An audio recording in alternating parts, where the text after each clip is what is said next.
Okay, everyone, welcome to the new companions. This is episode 13.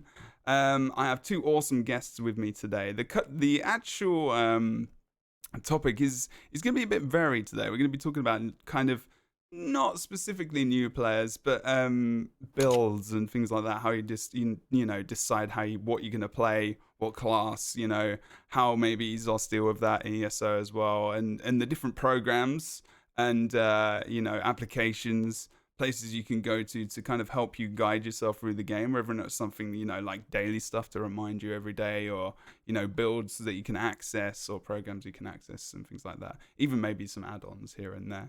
But we have Dottz Gaming. How you doing? Hello. You good? I'm doing good, man. How you doing? Awesome. Yeah, I'm brilliant, man. I'm brilliant. So what do you do in your content creation? What do you do? Where do you do it? What time do you do it? So primarily what I do is I make builds for ESO. So I have my website, dottsgaming.com, that I have builds for basically every class and every role for both PvP and PvE. Mm-hmm. Moving into Scalebreaker, I obviously have my a lot of work ahead of me with all the changes that are coming to all the classes and everything, but I'm really excited. I know myself, I'm personally working on like 6 new builds right now for some of my in-game characters, and then even more for the site. But I mainly focus on build stuff, and I primarily do PvP, but I do some PvE like once a week. I do run trials, vet trials once a week. But yeah, that's mostly what you can see from me. Okay, cool. And you're on Twitch like daily? Yeah. I'm on Twitch now pretty much daily now. It's Monday through Friday. Okay. So it's Monday, Tuesday, and Thursday from 7 to 10:30 p.m. Eastern, and then Wednesday and Friday from 12 to 5:30. Okay. Awesome. So there'll be a link in the description below. Wherever this is, YouTube, Spotify, Twitch, VOD, and whatnot, where you can go and check out Dottz and all this stuff.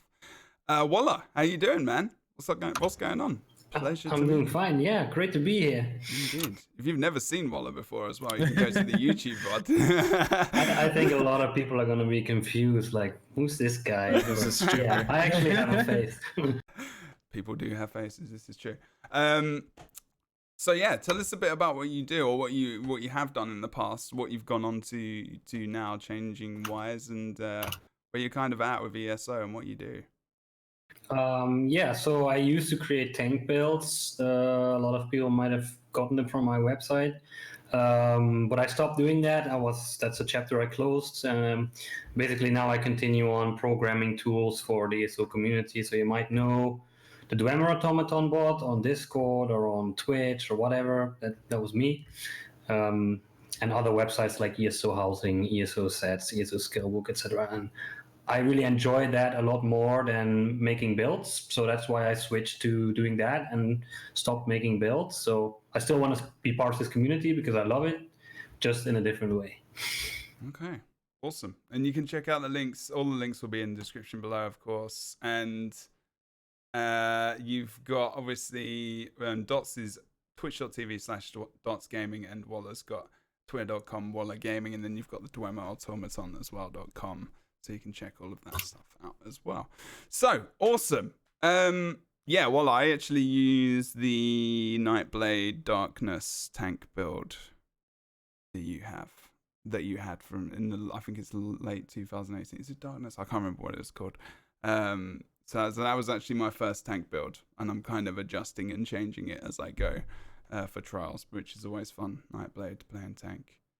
It's a challenge, but it is a really fun class, but it is a challenge because there isn't those kind of get out of jail free cards sometimes that I see on the kind of other classes, like just a big heal maybe I can use for myself or something like that. Okay, we're going to get on with it. It's good to see. It's really, really good to have you guys here. Thank you for joining me as well. I was a bit late this week getting it all together, so I appreciate you coming on so late notice. Okay, cool. So where we're going to start is basically almost with the beginning of the game. Like, I don't know if people feel. Do you think people feel kind of it's daunting to start ESO? Oh yeah.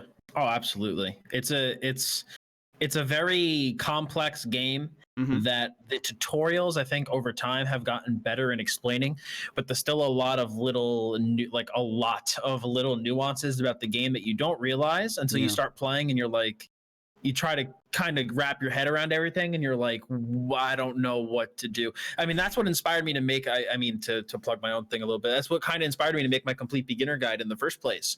Was when I first started playing ESO, I was so confused, and I couldn't find a single source for information on just how to play this vast game. And so that's kind of what birthed that. And so I do think that they could definitely do a lot to kind of help new players when they first start, kind of orient themselves and know where to go.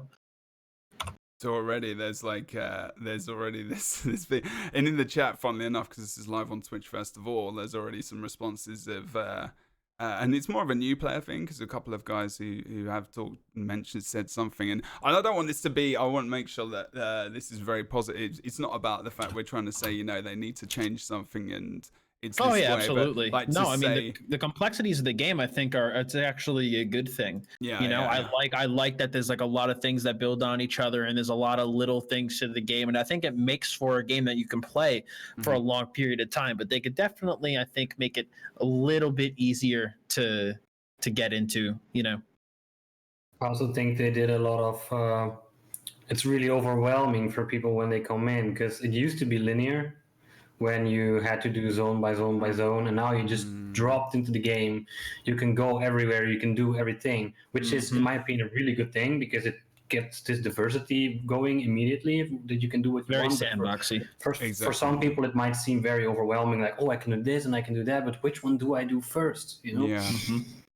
That is a really good point, actually, because I actually constantly say that when I'm streaming.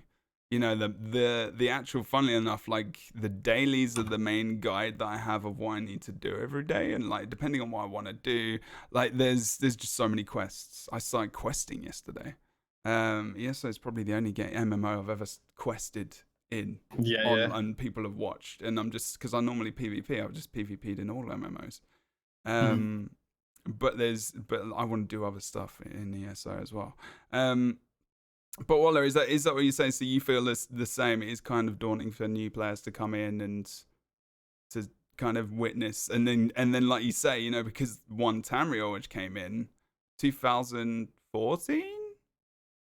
No, I think it was 2016. 2016? Oh yeah, God, 14 was released. Yeah, of course, yeah, 2016. Okay, and then you've got kind of Somerset, and you've got elsewhere. Man, I don't know what year it is, apparently. I was like, what the hell? There's been a lot of releases, right? I think I was thinking something. I was thinking release.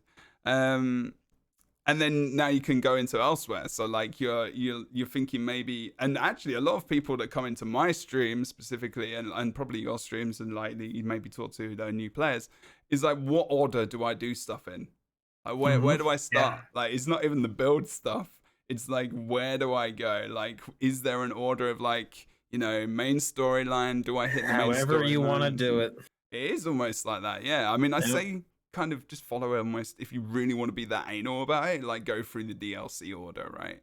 I like finish base game, then DLC order. Because yesterday I was doing the pre-quest, the Clockwork DLC, and it was like, oh, I didn't even know this existed. And it was like, okay. It was just one little side quest that kind of took me there as well. But I thought it was Morrowind that kind of almost led to it, but it was something else. So that's difficult enough. So with the kind of stuff that you guys make, is and Woeler, maybe you can start this off. What kind of stuff do you kind of create that can help maybe newer players, or even vets and whatnot? I mean, I know you did obviously used to do the tank guides, like you said, but programs that you make, is there anything that you make specifically that can help new players, even if they want to get into things like housing, and they've never even thought about it, for example? Yeah, so basically everything is like kind of built around this one big system that contains a lot of information. So we have sites about different aspects of the game. We want to keep that separate. So if you're into housing, you use ESO housing and you will find all the information about housing items.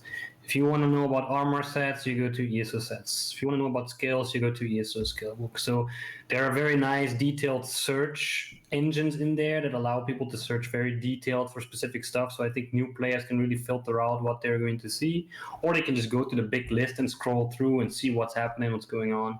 And of course, in addition to that, you can query it via the 2 Automaton bot in Discord. If you, of course, are a really new player, just joined the guild, you might not even know these websites exist.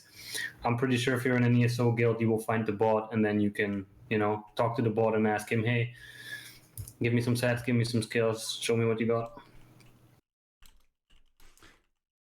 That is very awesome. I'm actually going to put all of those links in the description as well, because they're all very, very important things, and all the stuff obviously to Dott's website as well. I mean, and you've got stuff as well, haven't you, Dott's? All that stuff, Woeler, we all use. Like, not many people probably know that Woeler is doing a lot of this work, like behind the scene. If you've been on my site, all the tooltips on my site are from Woeler, all of them. There you go.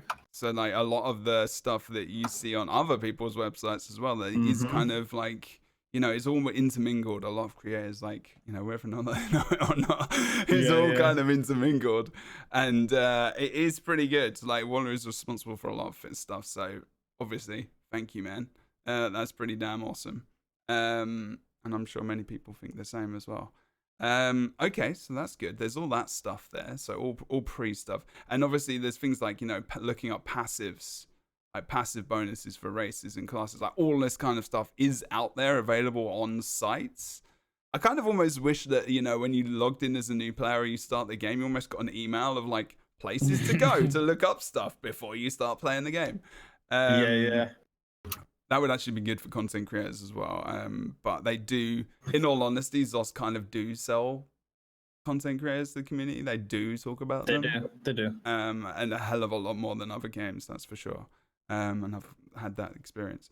That's one thing I tried to focus on with a lot of my new player stuff is because I have so much. I mean, I try to have like a new player guide for basically everything you could possibly want as a new player. Like that was kind of like my goal that I set out to do. That's why I have like the complete beginner guide, and then I have like a bunch of like single guides and stuff, and I have the leveling builds that people can follow. So I tried to make as much as possible, because the game it's definitely got a steep curve to it. But I think like I've tried to make enough content myself to really help people orient themselves into the game. That's a good question, actually. So, like Nico said in chat, and thank you for kind of mentioning that. He says, let me just quote, the thing that sets me off the most is combat, to be honest. Maybe I'm way too early in the game to actually judge, but it feels really boring.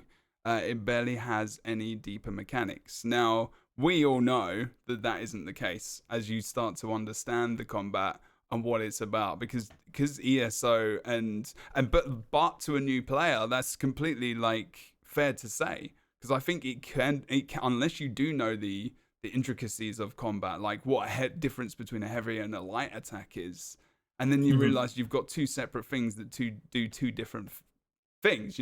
Something builds an ultimate, something gives you a resource back. And you've got like a flipping block, and you've got a flipping already without even like assigning any skills. I mean, it's like obviously depending on what you're playing and whatnot as well. But like,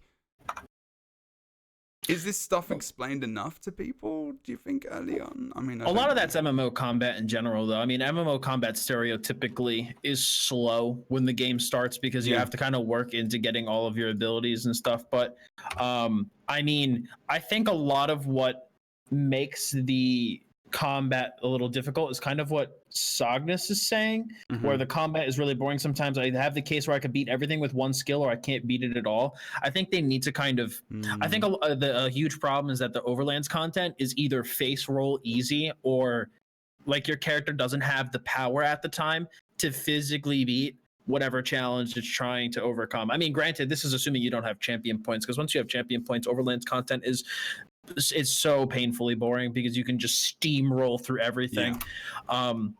But it's hard, because like MMO combat, like you said, that's what happens at the start of the game. When you start playing any MMO, it's you only have a couple skills to start with, and you build that up over time. But I do think that they could explain it a little bit better. You know, what does blocking actually do? What does because that's a question I get a lot. What does blocking even do? Like, what does it actually do? You know, players don't realize it not only reduces damage, but it stops certain most CCs unless they specifically go through block. You know, and then what does a dodge roll do? Do you know that if you do concurrent dodge rolls, they will cost more stamina unless you stop dodge rolling for a certain period of time? You know, blocking obviously costs stamina and stops your stamina from regenerating. You know, it's just like a lot of those little intricacies that people are like, well, ESO's combat's not that complex. And then when you start to explain that stuff, they didn't know half of it. Yeah. You know? Yeah. It is true. I didn't know really unless pardon me, because of PvP actually, essentially as well. Like, and I was healing. I was just like, okay, I need to know all this stuff because it's completely different. You know, pardon me. Normally you've got a block skill that you use in most games, right? I mean, you still got block skills that you can use, but you know, and then you've got champion points which help that, you know, like Sigic stuff. You know, if you block, you get a damage shield, or you know, there's different things, you know, even through champion points. And I was just like, okay, so you need to know all of this information. And even talking about champion points now, talking about that's like already way beyond the starter. Exactly. Like what I'm kind of even talking about now, which is crazy. Woeler, was there something? Sorry, go on. No, I was literally going to you. I was asking because I know there was something you wanted to say. Go on. So I think ESO has a little bit of a problem when it comes to the player base and what they do. So yes, overhead content is very, very easy, but keep in mind that a very large portion of the player base are actually people playing this game like Skyrim. Yeah, they are so into the quest. They have no clue actually in terms of combat, like what they're doing. They're enjoying the game. They're probably buying stuff from the store, or you know, these people also keep the game going. And then the developers have to make a choice, like how are we going to divide this up so that we don't break that part of the game and don't break any other part of the game. So I think if you really want to get into combat, like if you want to talk combat and if you want to say combat is boring, then I say then go do dungeon harder DLC hard modes, go do veteran trials. Then you will really see the potential. Yeah, you will see the potential this combat system has. But if you're just talking about Overland, then if that's all you've done, then it might feel boring. It is maybe a problem with newer people who are immediately looking for the dungeon and go like, wow, this is boring because they've only done some quests. Yeah, or Fungal Grotto 1, you know, like so there might need to add some indicator for this. I don't know, but I definitely think there has to be this split between the harder stuff is for the people that actually come for this kind of content, and then not hard stuff is for people who come for the other part, and they probably don't even interact with us because very play true. like Skyrim, so we don't even know these people exist because they just run around, they don't talk. No, you're not wrong at all. It is very different, isn't it? Because there isn't any MMOs that kind of, other than Star Wars, I guess, like the Old Republic. It was the only other thing I can really compare it to, where there's already a franchise. I mean, Star Trek Online, I guess, to a degree, but like there is this stark comparison. Like, you know, people played like Knights of the Old Republic, and Star Wars is just its own thing anyway. So it's like story is so important, and actually one of the things people, you know, talk about a lot in Star Wars is the fact that their story is so good, and you can play through a lot of that. Yeah, Lord of the Rings as well. That's true. And then people just play it because of that exact thing, because of the lore, because of the thing that's maybe sustaining them until the next thing. So actually, it'll be interesting to see what happens when Elder Scrolls 6 comes out.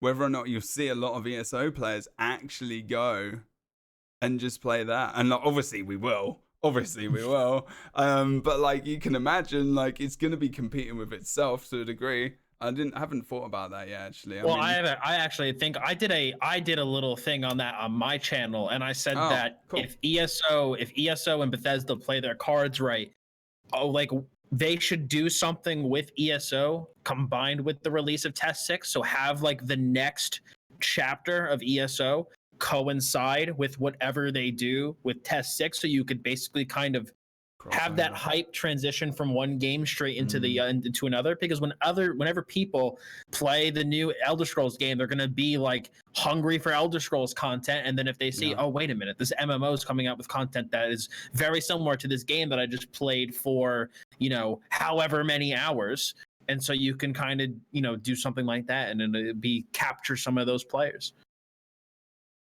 Yeah, I think that's a good idea. That is going to be a challenge because of release Very true. times and like betas and alphas. And it's like, Mhm. okay, do we kind of get this? Because they're going to know the story, right? They're going to know all the things that are going to be happening. So they can just have it ready.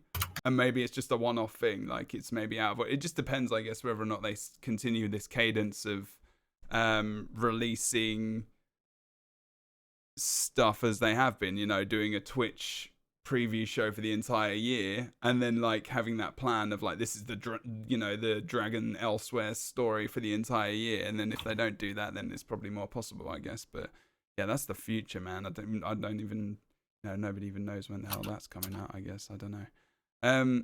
But T, you're also right. So T the Khajiit is in chat as well. She is often on our podcast as well.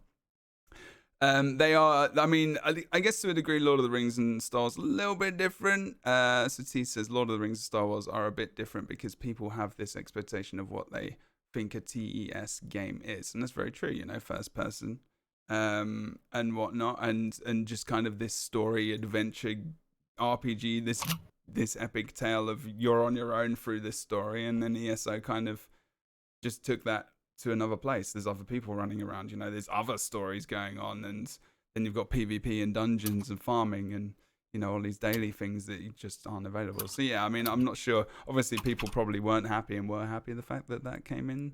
I don't know. Yeah, they did add first person later on. That's very, very true into ESO. There's loads of fun facts they actually told us about at QuakeCon, that they added on very late into production, which probably added to the issues that were at launch of the game, like combat and whatnot, which was the greatest. But they turned that round obviously pretty well. Is there anything else you guys want to say about? I mean, actually, to be fair, there's a lot to be said for the beginning, because I think where they lose people is the start of the game. I feel if they get to level 10 and they start they start dungeons, that they're almost gonna be staying for a bit.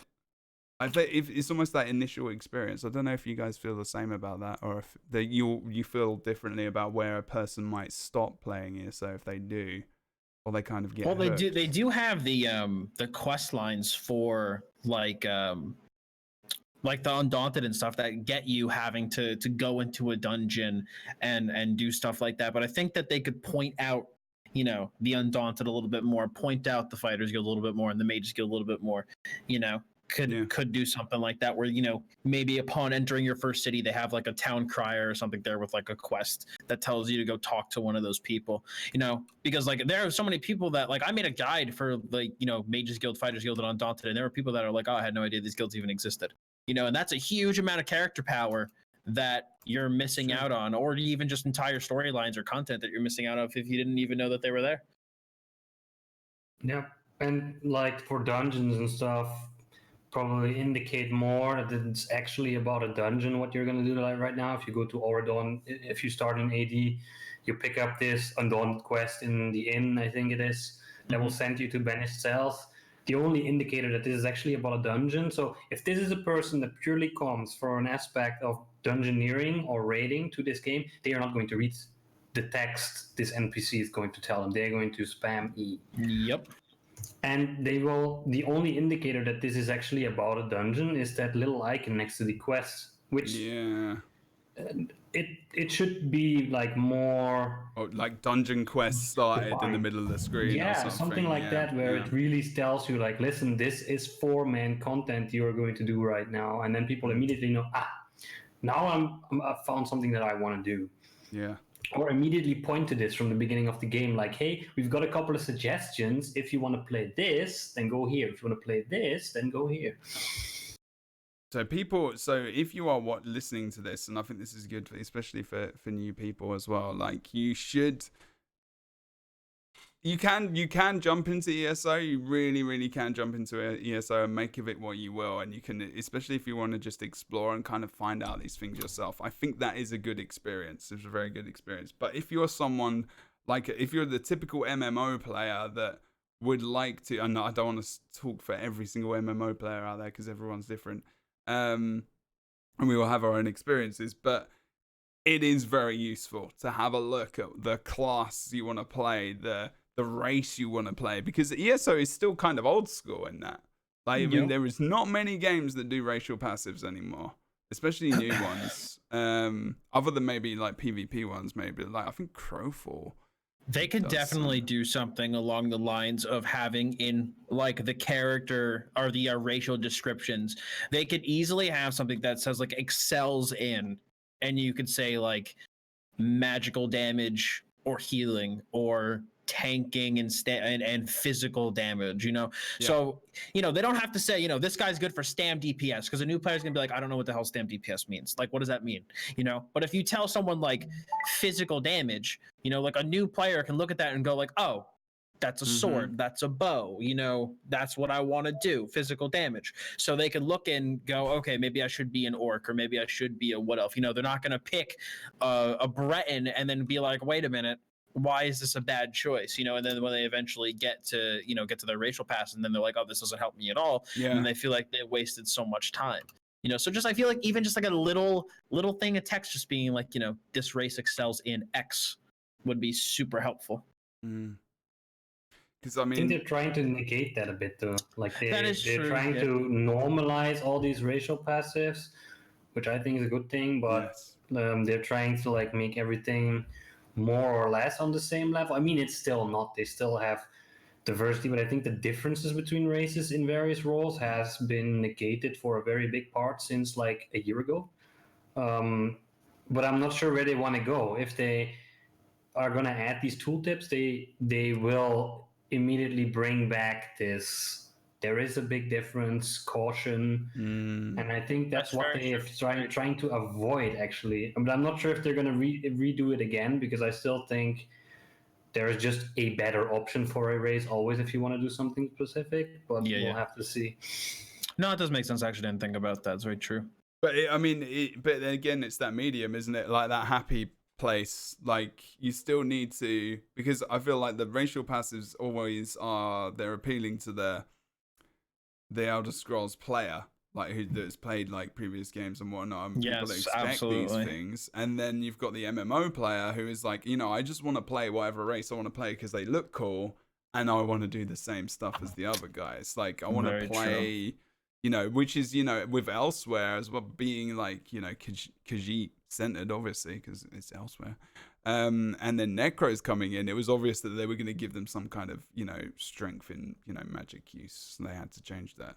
And it just, you know, felt like it should have been a thing.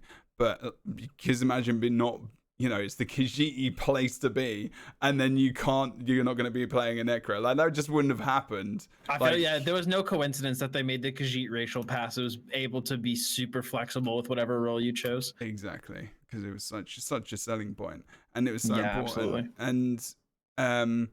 And again, you know, Woeler is right. You know, I mean, if you start putting that in the beginning, then we are saying that we are kind of almost going against something we're trying to do, but it's still like, you're both right, you know, the passives aren't really, they are still kind of important. I mean, you know, Argonians, for example, and like Bretons, like, you know, with the amount of the extra healing, the potion usage, all that kind of stuff, it's still strong. And different classes, like if you're playing, I mean, I'm not sure about PvP specifically, but like, you know, playing an orc is going to be stronger than something else depending on what you want to do, right? Speed, things like that.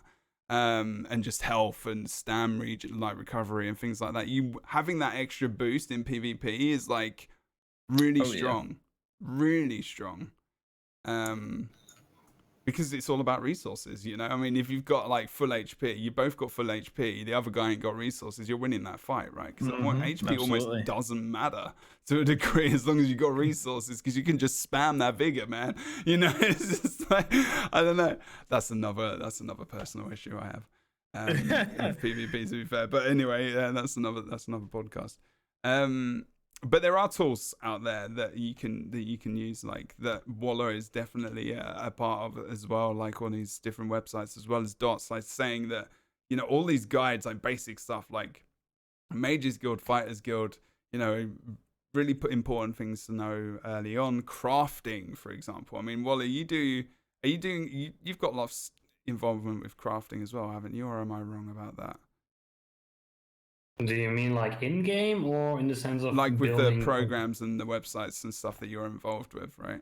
Yeah. So basically, the whole housing thing has like all the crafting materials listed, what you need, how to build, where to find, etc., etc., etc.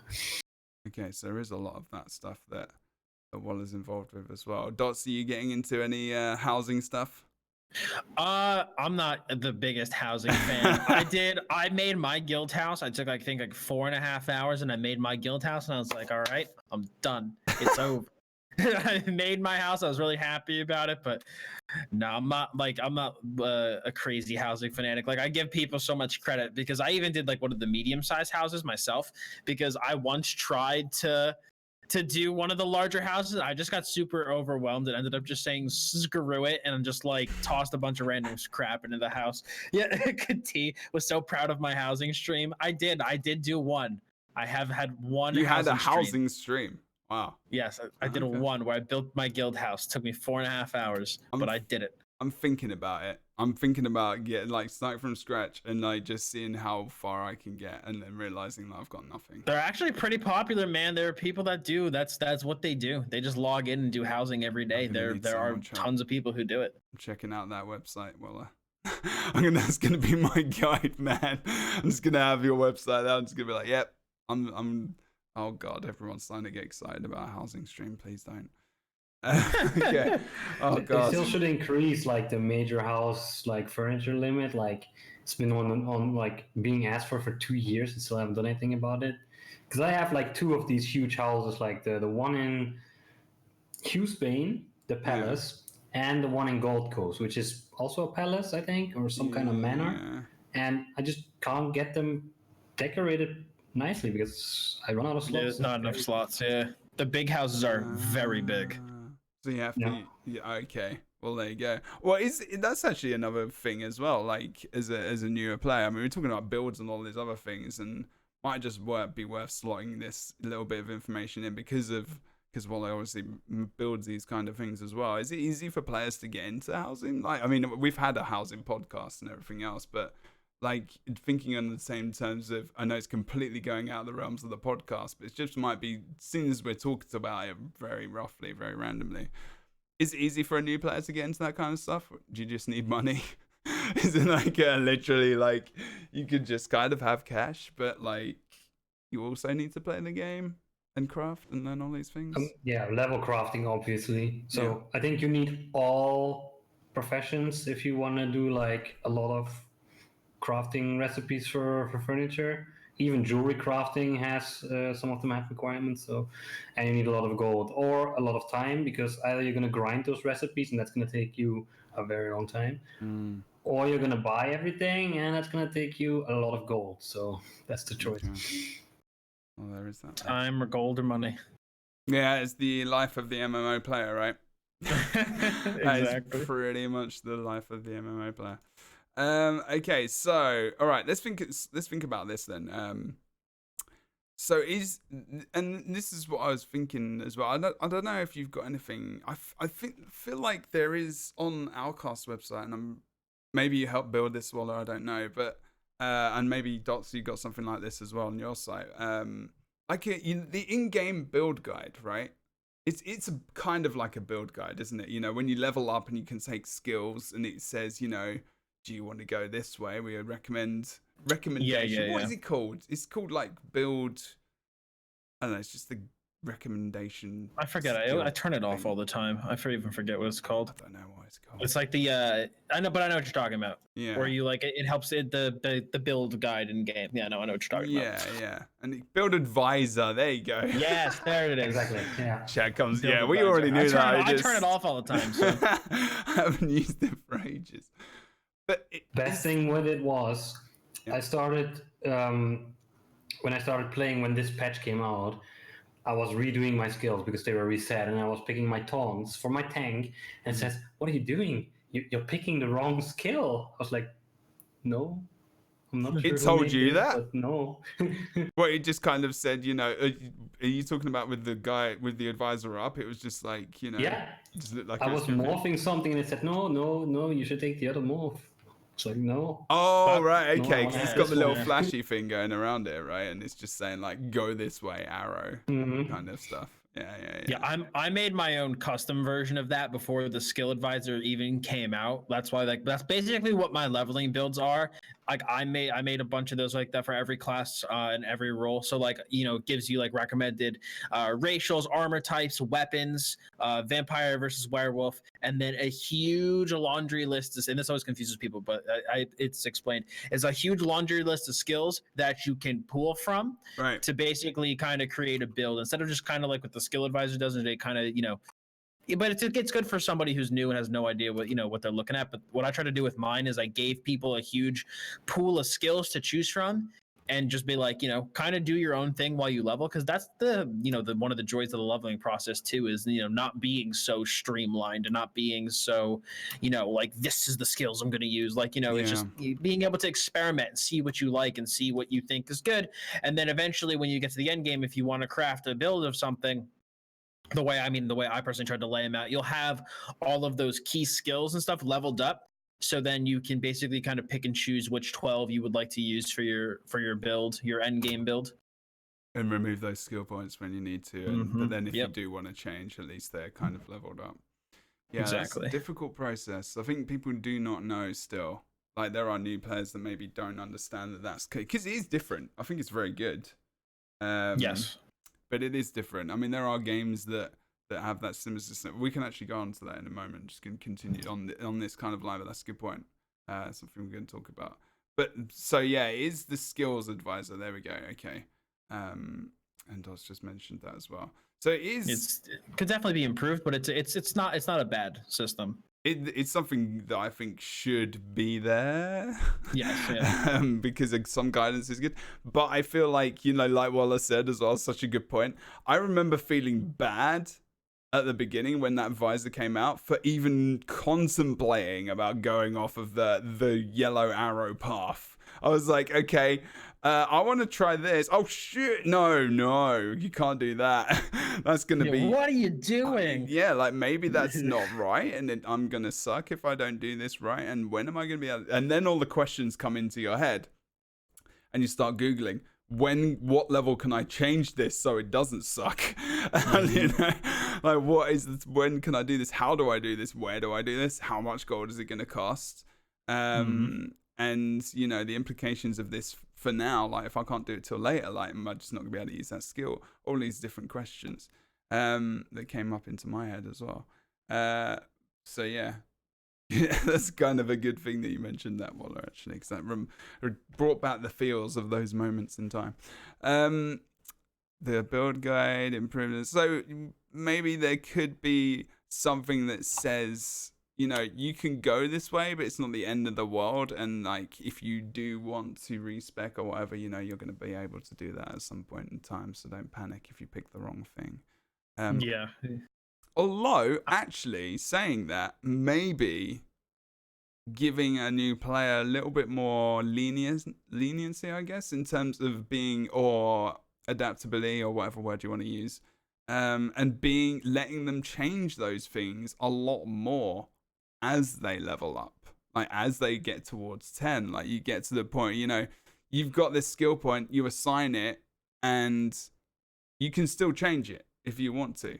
Like you can change your skills around, if you do pick something wrong, you've got that plus and minus, and you can just change it without going somewhere to do it.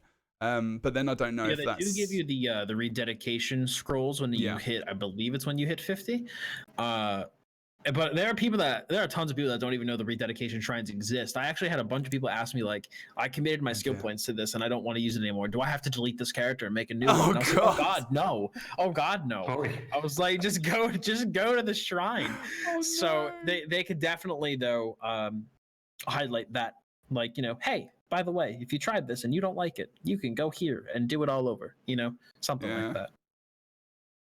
That's a nightmare. I still think there should I don't know, like, if that stuff's covered in the help menus, but I think there's like, you could easily have like town crier NPCs out in the world, or like combat training NPCs that you could even do like dialogue in, or make like little quests or something that you learn stuff from. There's a lot of stuff that they could do. A lot of stuff that they could do. And put these shrines in.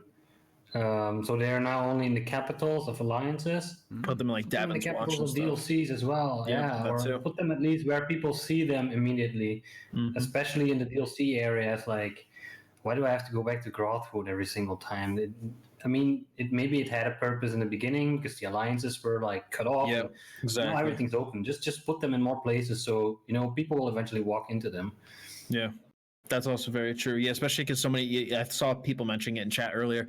Everyone starts in Morrowind, or everyone starts in elsewhere. They don't really start at the capital cities anymore. So it's not like the way it used to be. Is basically the game would guide you to the capital city, so you'd basically end there no matter what. But now that's not the case. If you don't choose to go quest there, you'll have no idea Mordhold even exists. Until you stumble across somebody who's like, you have to go here, you have to go there to access those shrines. But I think if you put them in, like you said, more places that people actually are, like new players actually are, they'll be way more likely to be like, oh, that's what this does. Okay. Yeah, and not inside of a building. Like, put them outside. Yeah, absolutely. Something simple like that. It's so difficult because obviously, they want to direct player traffic. They want to have these hubs, right? So they've got to make sure those kinds of things are in the right place. Like, I'm pretty sure that's why they're so sparse. But at the same time, then it doesn't make it easy for people to play the game. It's not that difficult. But at the same time, if you don't know where these things are, then it's going to be difficult to play the game. It's like, do you know what I mean? It's like, it's all knowledge. They can definitely put it in the DLC hubs. They could add it to those. So, all of the new ones like Alinor and places and elsewhere. Yeah. Oh, absolutely. There was someone actually said, I think it's Saint Mighty in chat, and did say that, and as a new player, that the build stuff is actually pretty good. Like, the advisor does help pretty well for like new players. So there are people that obviously find that useful. It is definitely useful. Some kind of guidance. Depending on what you want to play. It's very for starting off, it's great because if you just get thrown into this world and have to select everything yourself, you're not gonna know what is what. You don't know what physical damage does. Maybe you don't know what magic damage does. You don't even know if there is a difference between flame and frost damage and what that difference is, and blah blah blah. So it's really good to have that guidance. But at some point in the game, like level 50, whatever, the online guides are going to take over, hopefully. That's where they have to bring the player to. They have to bring them to that point where they go like, all right, now I have to go and see what other people are doing and get that going. Yeah, and that's where they come see you guys. Whether or not you're doing programs or building the guide yourself. What Breath was saying too. I don't always want to ask a new or a veteran player where something is. They could always do something too, where like they have like the guards in the city. You can make the guards interactable, and you can be like, hey, where is this?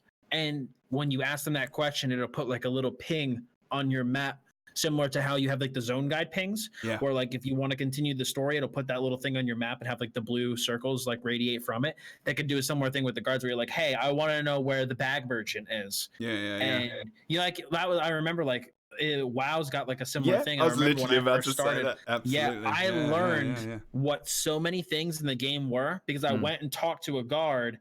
And I was like, where is this thing? And he told me, and I was able to learn like, oh, these things even exist just because I looked at the list that the guard had of all the things that existed within this city. So, and you get directed as well. You get directed the little icon on the map. This is where the guy is. You still have to, make your way there and everything else, and that's fine. And it's still, I think that's still, that's RPable. You've gone up to a guard and you've asked him for directions, and he's just told you where to go. Yeah, exactly. Absolutely. I mean, you can get all these icons. I mean, this is where add-ons start to come in, and I think that's another thing in the game that could really be kind of sold early on, but I feel like it's a very difficult thing for them to do, especially because the different kinds of players that are playing the game. There's all these kind of things, and I hope when people are listening to this, they don't think that we're saying that this thing's bad, this thing's good. I think there's epics. We all definitely realize that there's good systems, and these systems are planned the way they're in the game, the way they are to suit a very general player base of absolutely, people. Yeah. And whereas we've been playing the game, now I kind of want to say I want to say it to a degree. I'm not really a vet because I've been playing for like a year and a bit, but I'm at the stage now where I know, this could have helped me when I was a newer player and whatnot as well. But these things did help. The skills advisor. I would have ended up getting a great sword ability on my bar and never using a greatsword, even if you level it up because it's on the bar, whatever, I still never would have used a greatsword on my healer. This is not going to happen. Why have I got this thing? I've wasted my time. And I needed to level up, healing springs or something with resto stuff.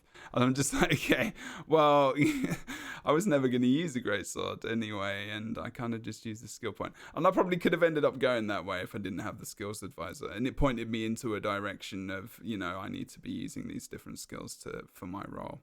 But yeah, no, it is good. There is definitely some things that could be added, and just some ideas and whatnot as well. So let me have a look.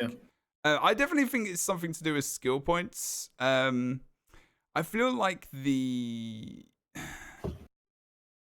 don't know, you do kind of get this influx of skill points early on in the game. It is quite quick for a couple of levels, and then it kind of, because you do some quests, or you do something specific, you level up and you get a skill point, and obviously that stops, and you level up quite quickly with like 1 to 5.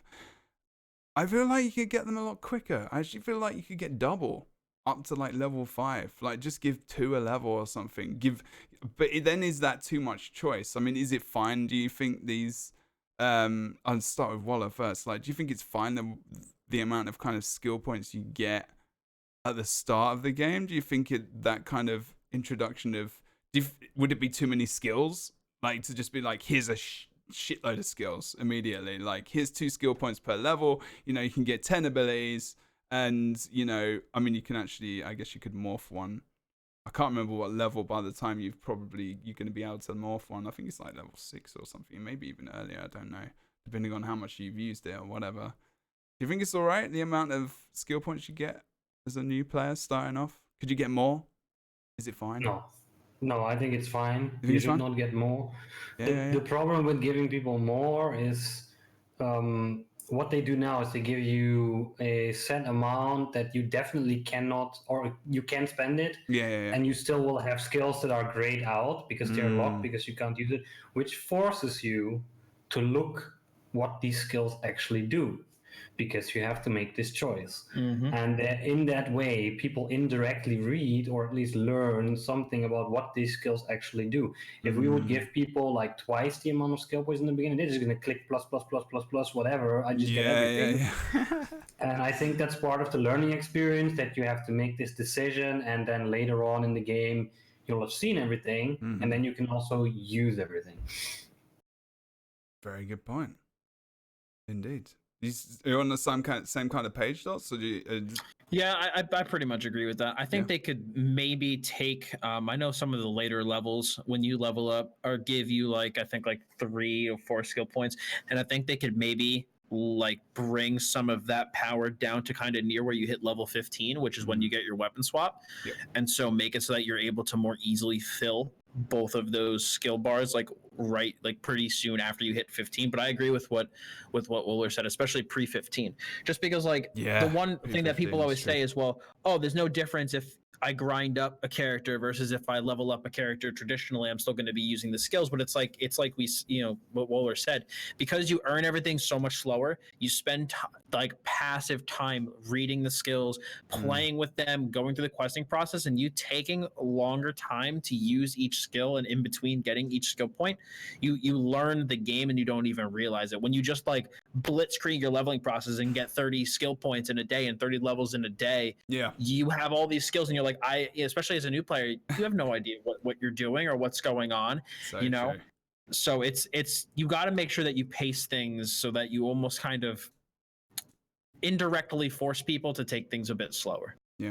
You know, and so I think overall it's pretty good. Like I said, they maybe could put like an extra point or two near where you get your weapon swap, because I know like a couple times, like when I first got weapon swap on characters that I leveled up through questing, like I swapped to my second bar and I had like nothing on that bar. You know, so like maybe they could put like another point or two so you could fill those bars up a little bit easier. But overall, I think it's okay the way it is. Good points. Glad you said those things, guys. To be fair, Yeah. It's always been something I thought, you know, maybe is maybe earlier on, is it too much? And that was, or would it be too much to add more? And you guys answered perfectly. Good stuff. You got me convinced anyway.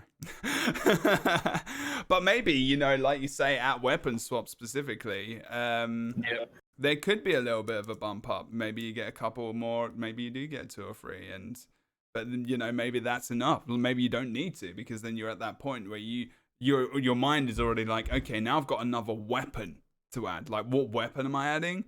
And did I think about that previously? And did I level up anything in the meantime that enables me to switch over and to put that on that bar? Or do I even use the weapon slot? Do I just use it to level up skills? You know, the choices are infinite there. And it adds a lot to the game when you get weapon swap. Is weapon swap good at that level? Should it be before? I don't think it should be before, right? I mean, I don't know. No, I think 15's appropriate. Because there is a lot to learn. I was just thinking about all the MMOs popping into my head of, like, you know, when you kind of get to level 5 and then all of a sudden you start to get bombarded with skills. And you're like, I think it's like World of Warcraft. Vanilla, maybe. I can't remember. I mean, there's so many damn skills in various games. And I've been doing this MMO journey where I play a lot of different MMOs and I go through it and I'm like comparing. I got a bit triggered at Star Wars the other day with EA and the pay to win in that game. Not pay to win, but pay to play aspects. Oh my God, I got triggered. But I was like, you know, the amount of skills that you just get bombarded with is like so overwhelming. And I think ESO does have a good balance, because there is so much to bloody learn. Well, especially when it used to be that all the skill lines would appear in your skill book at once. So you would look at your skill book and you'd be like, I don't know what any of this is. How do I get this? Where is it? What do I do with it? So they did I think it was a good thing when they changed it so that you don't get skill lines until you naturally stumble upon them. I think it makes it confuses people a lot less. So I think that was definitely a good thing. Okay. Good stuff. That's overwhelming with the weapons, especially. Like, oh yeah, you immediately get this choice. Like, okay, we have 5 weapons. Please make a choice now. Like level 1, go do it. I think those, a lot of those systems are pretty good. Exactly where they probably do need to be. I don't envision that being anything they probably need to think about or look at change. But it's good to always talk about these things and ask. I like asking these questions where I'm just like, okay, I wonder if we're all on the same page here, because there obviously will be different thoughts and different ideas, especially from newer players, vets, like people who come in the last year or so as well, especially because of the popularity of ESO and the evolution of ESO as well. And now it's a massive game. I mean, you know, it's beating quite a few MMOs on Twitch. I mean, Twitch is actually quite a good indicator about the community around games. And there's a lot of the time, like, people go to YouTube, but they go to Twitch as well to look at gameplay, live reaction, unedited feelings and emotions about this game. Like, you know, if you go to different games now, like, you might see not many people in the directory. They've got 100, 200 people. You know, there might be streamers at the top of the directory just bitching about the game. And it's like, these are, and you're just like, you know what, this guy's got a lot of views, but they're kind of just complaining about the game. I don't want to play this now. And it's just like, it's good to have these discussions. And I don't feel like we do that a lot. Not sure where I was going along with that comment, but anyway. So as you're playing this game for the first time, I mean, everyone's different, right? I mean, how did you guys do it when you first played? Do you remember? Like, how did you first kind of, and it would have changed depending on whether or not you played from base, like launch beta, right? I mean, how did you approach you? And you had no guides. You didn't know where the guides were. Like, what did you do? Like, how did you was it easy to kind of pick up and again, because like things like the skills advisor might not have even been in there. No. I mean, is it easy? Was it easy back then? And this is just a past question. This isn't, relative. This isn't relevant for today at all, obviously. But I'm just interested. Like, when did you guys start playing ESO? Beta. And you continue to now? I started in January 2017. Okay. So Woeler, like with you, did you start beta and then continue to now? Has it been non-stop? Yes, I never stopped playing this game. So I've been playing for like, what's it now, 5 years? Right. And it was, in the beginning, so I never played an MMO before. There's so many people that say that. It's amazing. I did. Yeah, it's like, amazing. I was just like, I like Skyrim. Let's go to this game. You wanted that. And I always wondered to myself before, was like Skyrim and Oblivion and Morrowind. Was like, these games are so good. Why are they not making an MMO? Yeah. And then eventually the announcement came, like, oh, we're making an MMO. So I immediately pre-ordered. But that aside, I played a lot in the beginning. I actually had a guild in my native language, which is Dutch. And we were all questing people. Like, I ran around until veteran 10 with heavy armor and sword and shield. I never played anything DPS like, but the game was also way more difficult back then. So in veteran content, which was like, it's now called Catwall Silver and Catwall's Gold, I think, like those other alliance zones. If you saw a group of 3 mobs or more, you were sneaking around that. Like, you were not going to engage this alone in the overland. So that's the discrepancy that we now have between how it used to be and how it is now. So there's a big difficulty jump from back in the day until now. Damn. I can't even imagine. Because my beta experience was not great. I mean, to be fair, for me, it was like, I'll admit this right now. I've not played Skyrim, and don't hurt me. What? But yeah, no, I've still got to do it. I played Oblivion and stuff, but I have still not played Skyrim. I'm a bad person. I don't know. And so for me, it was it's an MMO. But with the cool factor of, Elder Scrolls. And this is awesome. But like starting that from beta, so you really, and your first MMO as well. So then there's that. It's like, that's double whammy. Like, because MMOs are different beasts. I mean, we know that from like single player RPGs to an MMO RPG. It's just like, you've got the RPG there, but like there are other people and other things to do, and other dailies and dungeons and trials and all these crazy. And all these crazy things to do. And you got Dottz, who played in 2017. Yeah, I tried the game in early 2016 for like a month, and I wasn't really a huge fan when I tried it. But then I started playing it a year later, which was January 2017, and that's what I've been playing ever since. And for me, the way that I went about it was, me being me, I immediately went to the internet and started Googling, like, how do I want to play this guy? What do I want to do? And I looked at all the different classes, and Nightblade was my first character.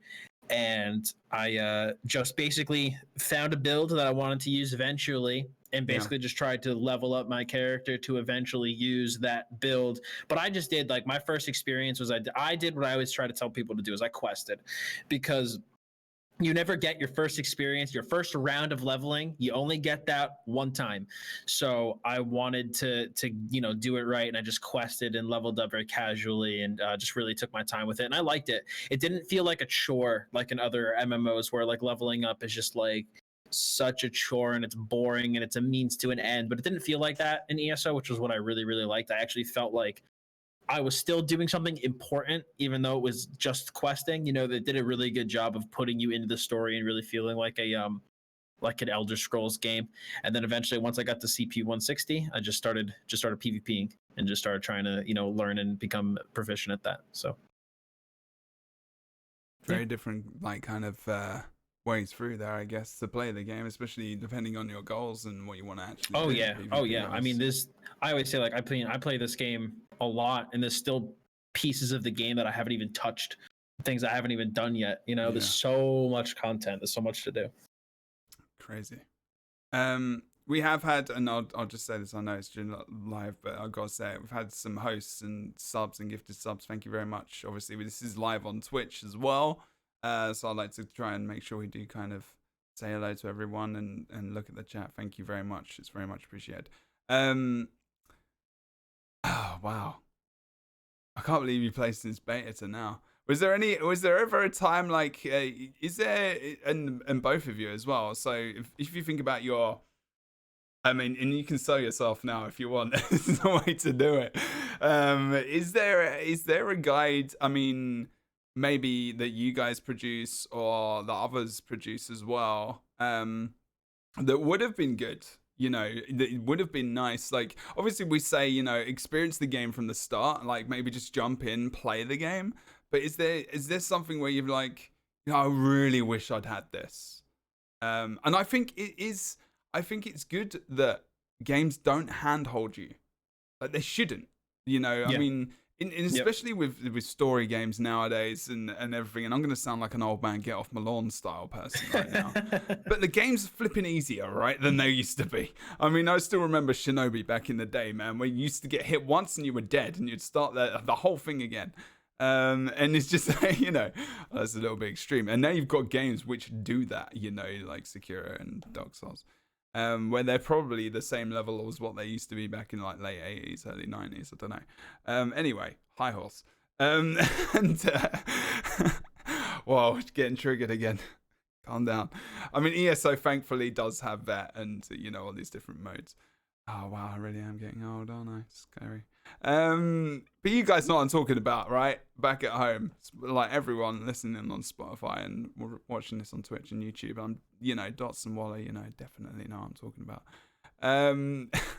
Is there anything you wish you had, before I completely go off the conversation, is there anything you wish that you had leading up to starting the game or starting the game? Is there a program like, you know, Woeler would have been good to have one of your programs, for example, or have one of Dott's build guides, or had some kind of guides, you know, the Fighters Guild or crafting, or you were like, oh, I heard the ESO's housing is awesome, but I've still got to start playing the game. Like, where would I go to this? Is there something you wish there's one thing maybe? Actually, this. So my one thing would definitely be I made my complete beginner guide because I wish I had it.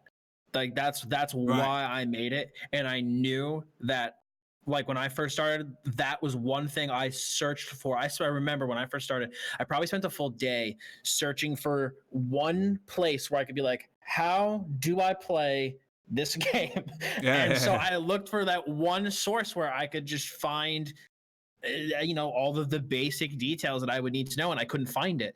So basically what I did when I first started was I, you know, tried to learn as much as I could, and I asked, you know, guildies questions and did research on forums and looked at like a lot of individual guides and basically compiled all this information, put it into one product and put that on the internet. And it's every single year, it's always my most successful video. It takes me usually anywhere from 25 to 40 hours to do. But you do one a year? Yeah, I do one a year. Every time they release the new chapter, I do one a year. That's a good idea. And it's just because I remember wanting that so bad when I first started that I was like, I guarantee you there's other people like me that want that. And and there is. So for me, that's why I made that. I made that video specifically because I knew I could have benefited from it a lot when I first started. I think the same. Like, that part that you made, like, from what I make is like one level up. You already know what you're doing. Now you're gonna look at, okay, how can I like make this better?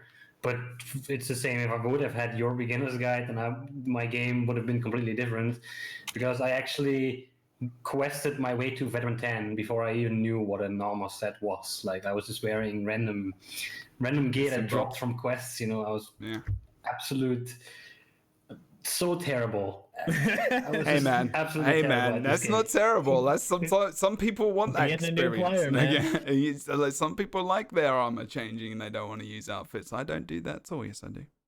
But I didn't do it. Like then you do it on purpose at least. Yeah, right? this is true. I This was is just like, true. I don't know what an armor set is until somebody Yeah. said, Oh "Do no, you yeah, know of that you can course. actually wear types of armor that give you extra bonus?" I was like, "What? I've been playing this game for like 3 months and I've never seen this." Of course, because you Yeah, never played a flipping MMO before. Like, and that just doesn't yeah, happen. And actually, in single player games now, there are things in different games, I think like Horizon Zero Dawn and other games where you can get bonuses on sets, but that came from MMOs, right? I mean, that obviously must have come from MMOs, that kind of influence. But yeah, if you've never played an MMO before, and like especially releases of ESO, like what the hell's a set? Like an armor set? Jesus Christ. Flipping out. Yeah, he's jumping in the deep end. Like your first MMO experience is heavy. It is heavy because you're learning a completely and all the different genre. quests, like back in the day, there was no overland armor sets; they did not exist. Yeah. So quest items never dropped in a set, so that you never even saw these Oh tooltips wow. because they never dropped for you because you were never doing this kind of content. And I think the Huh. only real sets that you could find were via like crafting and stuff, and there were some special drop sets, but that was only like when you were actually going to do dungeons. There were not even trials in the game back then, so you wouldn't even know those existed. Now they do. They changed this, fortunately. They said, hey, we have overland sets, and every quest in that zone or every important quest will drop an item from this set, which gets you in touch with these things immediately, which is a good change. Wow. It's kind of good to talk about these different places where you start the game and just imagine like what it's like for someone else to just experience it from that place. Because I mean, and like Dottz, I mean, I assume you've just played MMOs for as long as you can flip and remember. Like, Yeah, I've played. My first one was obviously when I was a kid. I played old school RuneScape, and then after that, I played World of Warcraft for about 8 years. And then obviously now ESO. Wow. So yeah, I've been an MMO player basically the majority of my life. But still, there is the intricacies of the actual title itself and the way you do things. Oh god, yeah. When I and that's why I think a lot of I was able to explain things. At least I try to. I was able to I try to explain things using like other MMOs terminology and like other things that people can relate to when I try to explain stuff. Because I mean, I played WoW for 8 years, and when I still came over to ESO, I was so confused by a lot of the systems and a lot of the things in the game because there was so much that was different. But I know, like me personally, I mean, a little tangent. The first thing I immediately fell in love with when I came to ESO was the buildcraft, because there's so much to it and it's so deep and it's incredibly fun. I like it a lot. Well, we can start getting onto that conversation. Is there anything you guys want to add about like kind of that experience? I guess the first time you kind of the guide, like, is there anything else that would be useful? Is there any add-ons? Like, should a player, like, literally as they start the game and, because do you do add-ons in game, Woeler? Have you made any add-ons in the game? I've done add-ons, yeah.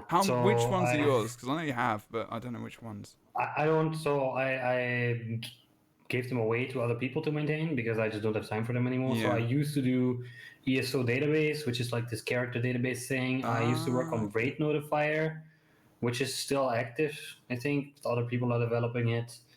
Did I make anything else? I made some raiding add-ons back in the day that are no longer maintained, which would calculate some scores for you, stuff like that. But like real useful add-ons for everybody at the moment. Yeah, Raid Notifier is still alive. So if you don't have that and you want to get into Dungeons and Trials, you definitely get that. But otherwise, no, I don't think so. But there are a lot of awesome add-ons, so everybody who's on PCs should definitely go and check out what's out there.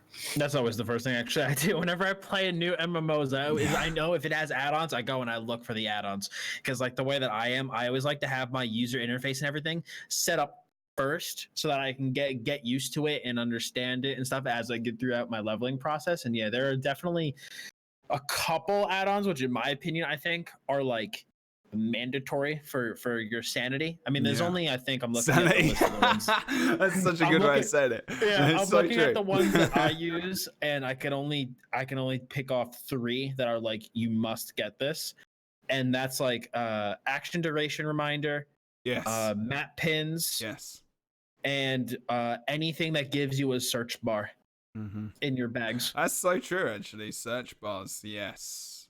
Yes. Anything that gives you a search bar. Votan's fisherman. I mean, if Hey, your name I is have Slash Wotan's Lurk, Fisherman. is he good? Like, is it like? I mean, if you want to be a fisherman, I mean, you can do that. I mean, but I was gonna say Slash Lurk. I wonder if he used that. I want to know now because I know we've been following his journeys on Twitter about good old Rich and with the the fishing. Excellent, love it. I have the title, man. It's the most prestigious thing my character has. I think Master it is one Angler. of those things. I need to do some fishing streams. It was a conversation I had the other day. Like Legitimately, I don't think I fished once in this game. haven't. I don't think I have I fished once in ESO. I didn't even know it actually existed until like 6 months ago. I didn't even know. I think I just found someone who was fishing. Like I was running around in the quest area and I was like, all right, so that's almost half my game time. But so I'm going to see someone in the game is like, there's fishing. Oh my God. Yes, there is. There is so much in the game. This is very true.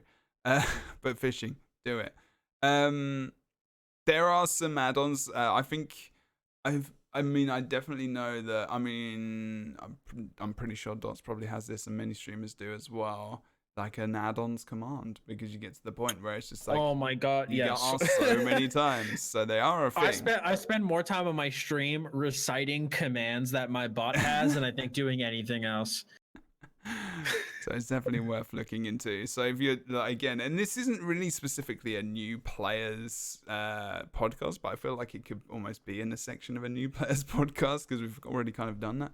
But it's looking at the guides and the different resources that are out there that can be used to increase your your interest in the game, to work alongside it. And I think, like I said before, I like that ESO doesn't really handhold you and make the game easier for you.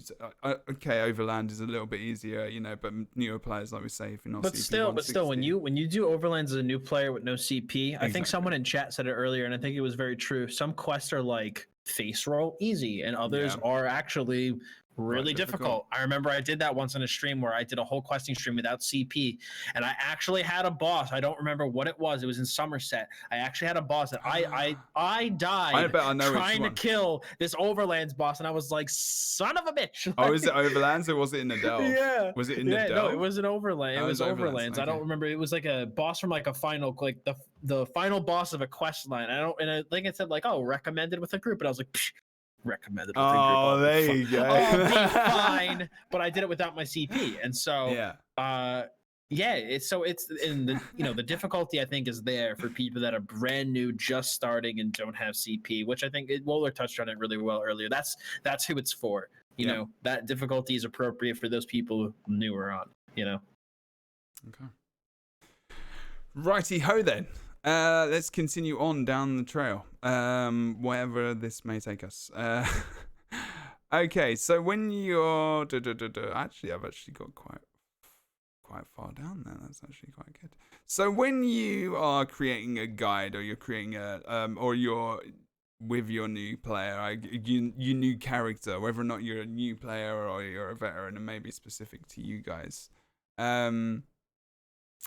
how do you go around, like, and just your personal experience of playing the game? I mean, how do you go about? So you say, I mean, and Dottz and Woeler, obviously you might do this very similarly. You might do it very differently, but maybe with Woeler specifically, I'll start with you.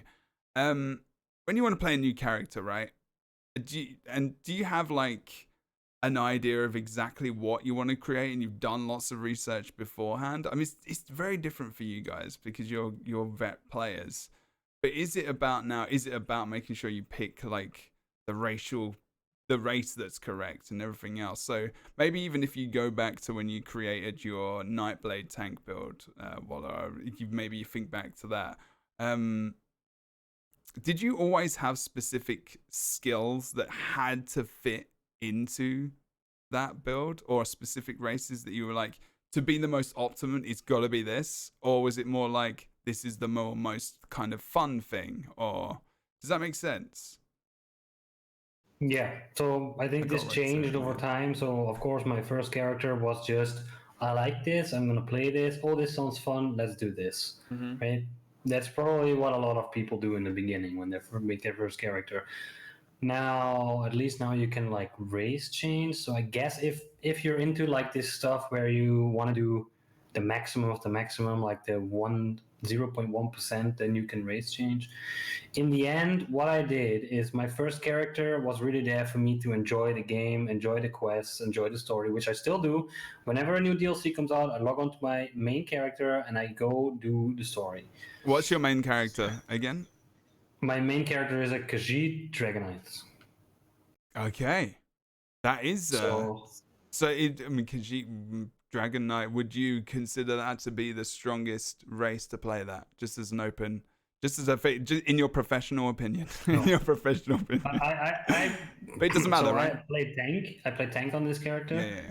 Except when I'm questing, I run around with like medium armor and a two-hander, so I can at least kill some mobs. Yeah. But no, I play tank on this. And again, I have played tank on this for 5 years. I've played this character for 5 years, and we have gotten some world first trial clears where I was tanking on a Khajiit. So in the end, don't worry about this too much. But yes, there is a difference. Yes, my race is not the optimal race that I chose. Yep. But I didn't have the heart to change this character. I don't. Exactly. So in my second and third character, I went to the races and I went, okay, I want to make a healer, so I am going to go for this race, and I'm going to go for his class. And in the beginning, I was just like, let's see what it does, and I stuck with it, and just enjoy the game. If it really annoys you at some point, you can always race change. That's what I tell people. Do what you love. If you find out you want to be that hardcore, you can always race change. So don't worry. That's coming from Woeler right there. Just to say, like that's going from this guy, and he's got like, he is ridiculously experienced in the game, playing it from beta, and he still plays his Khajiit Dragon Knight tank. And you got some world firsts on that, did you say, as well? Yes. So, like, if he can do that, you can play whatever you want, people. Like, it just depends on how hardcore you want to be. And that's kind of exactly what I wanted to get to at some point in this stream, is that in this podcast, is that, yes, okay, this is, you might not want to be playing, I mean, you might not want to be like an Argonian. Maybe you just don't like lizards. I don't know, and you don't like Bretons or whatever is the most powerful healer at the time, race-wise, and you want to play a Khajiit, and you're just like, well, now you probably can more so, but you know what I mean. You could just play what you want, essentially.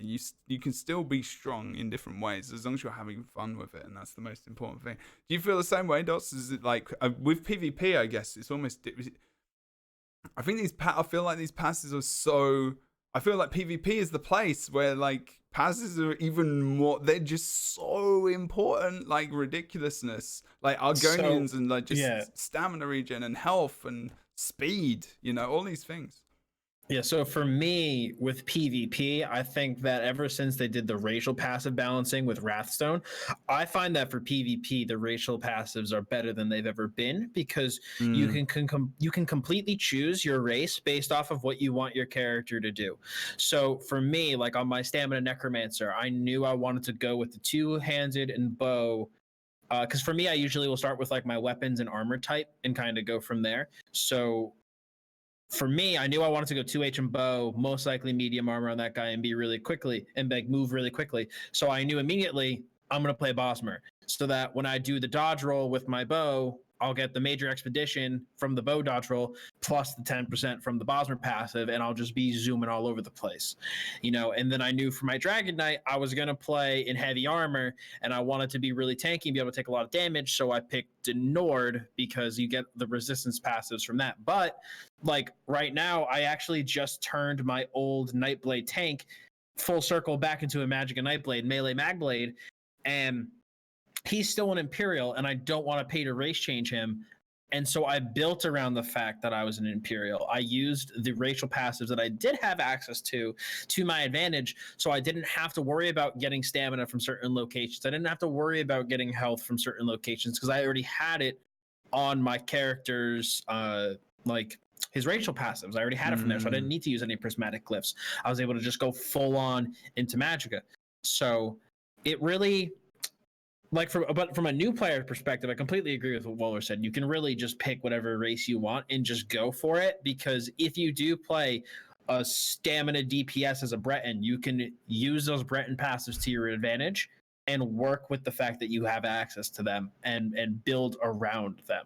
Obviously, yes, there are certain things, more optimal or more, are better than others. Yeah, but to say that you can't make any race work with any class and any style, like, that's not true. You can make anything work, and you can absolutely build around it, especially for PvP. It's more about what you want to get from your race and what the goal of your build is, and less so like this is just the best, so to speak, if that makes sense. And I just kind of rambled, but no, made complete sense actually. Yeah. To be honest, I mean, I'm the master of rambling, and I understand. maybe it's just ramblers unite. I don't know, but no, it makes complete sense, and that's actually quite impressive. It's like you change it round to suit what you've got, maybe because, like you say, like similar to Woeler, he didn't want to change his original character.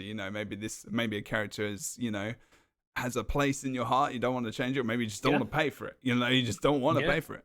And you can very easily build around the passives of your race, because it's like with ESO, it's a matter of like, where do you want to get these things from? You can get your Magicka from like a gear set, or you can get your Magicka from some passives, or maybe you can get it from some enchants. It's all a huge game of shuffling things around and figuring out where you want to get certain things from. Like, I know on Stamina Necromancer, a super popular thing that people do now is they'll play Orc Stamina Necromancer, and they won't put all 64 points into stamina. They'll put some points into stamina, some points into health, and then they'll use a certain buff food that doesn't give them health, and only gives them stamina and stamina recovery. Or you have other players who don't do that.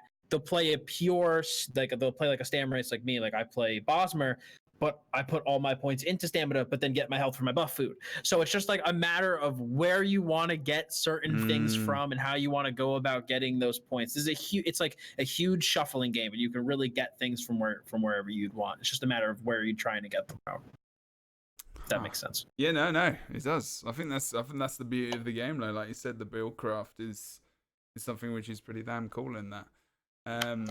Lots to do. And I think even in PvE, to a degree, I think that there are those skills which you should take, and you definitely take. And I think depending on whether or not you want to go for like a wild first, like Woeler said, but even though like he's still playing a Khajiit, Dragon Knight tank, there are probably some a couple abilities here and there that some healers won't use, pull them in for different fights. And again, it just depends on your goals and what you want to achieve.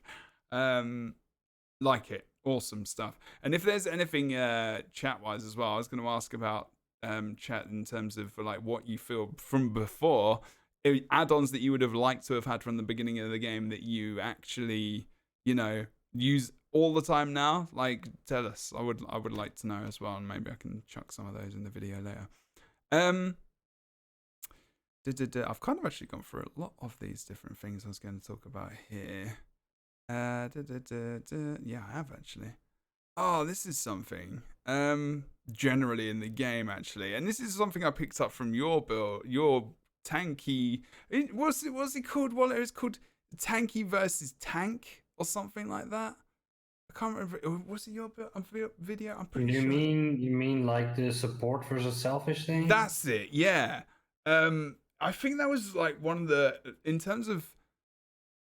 It kind of just blew my mind actually, because I never played tank before, and this is the thing with ESO. Like, a lot of builds that you play in, like a lot of armor sets in ESO are very much group orientated, like PvE specifically, and I guess in PvP as well. You can tell me to shut the hell up, Dottz, if you want.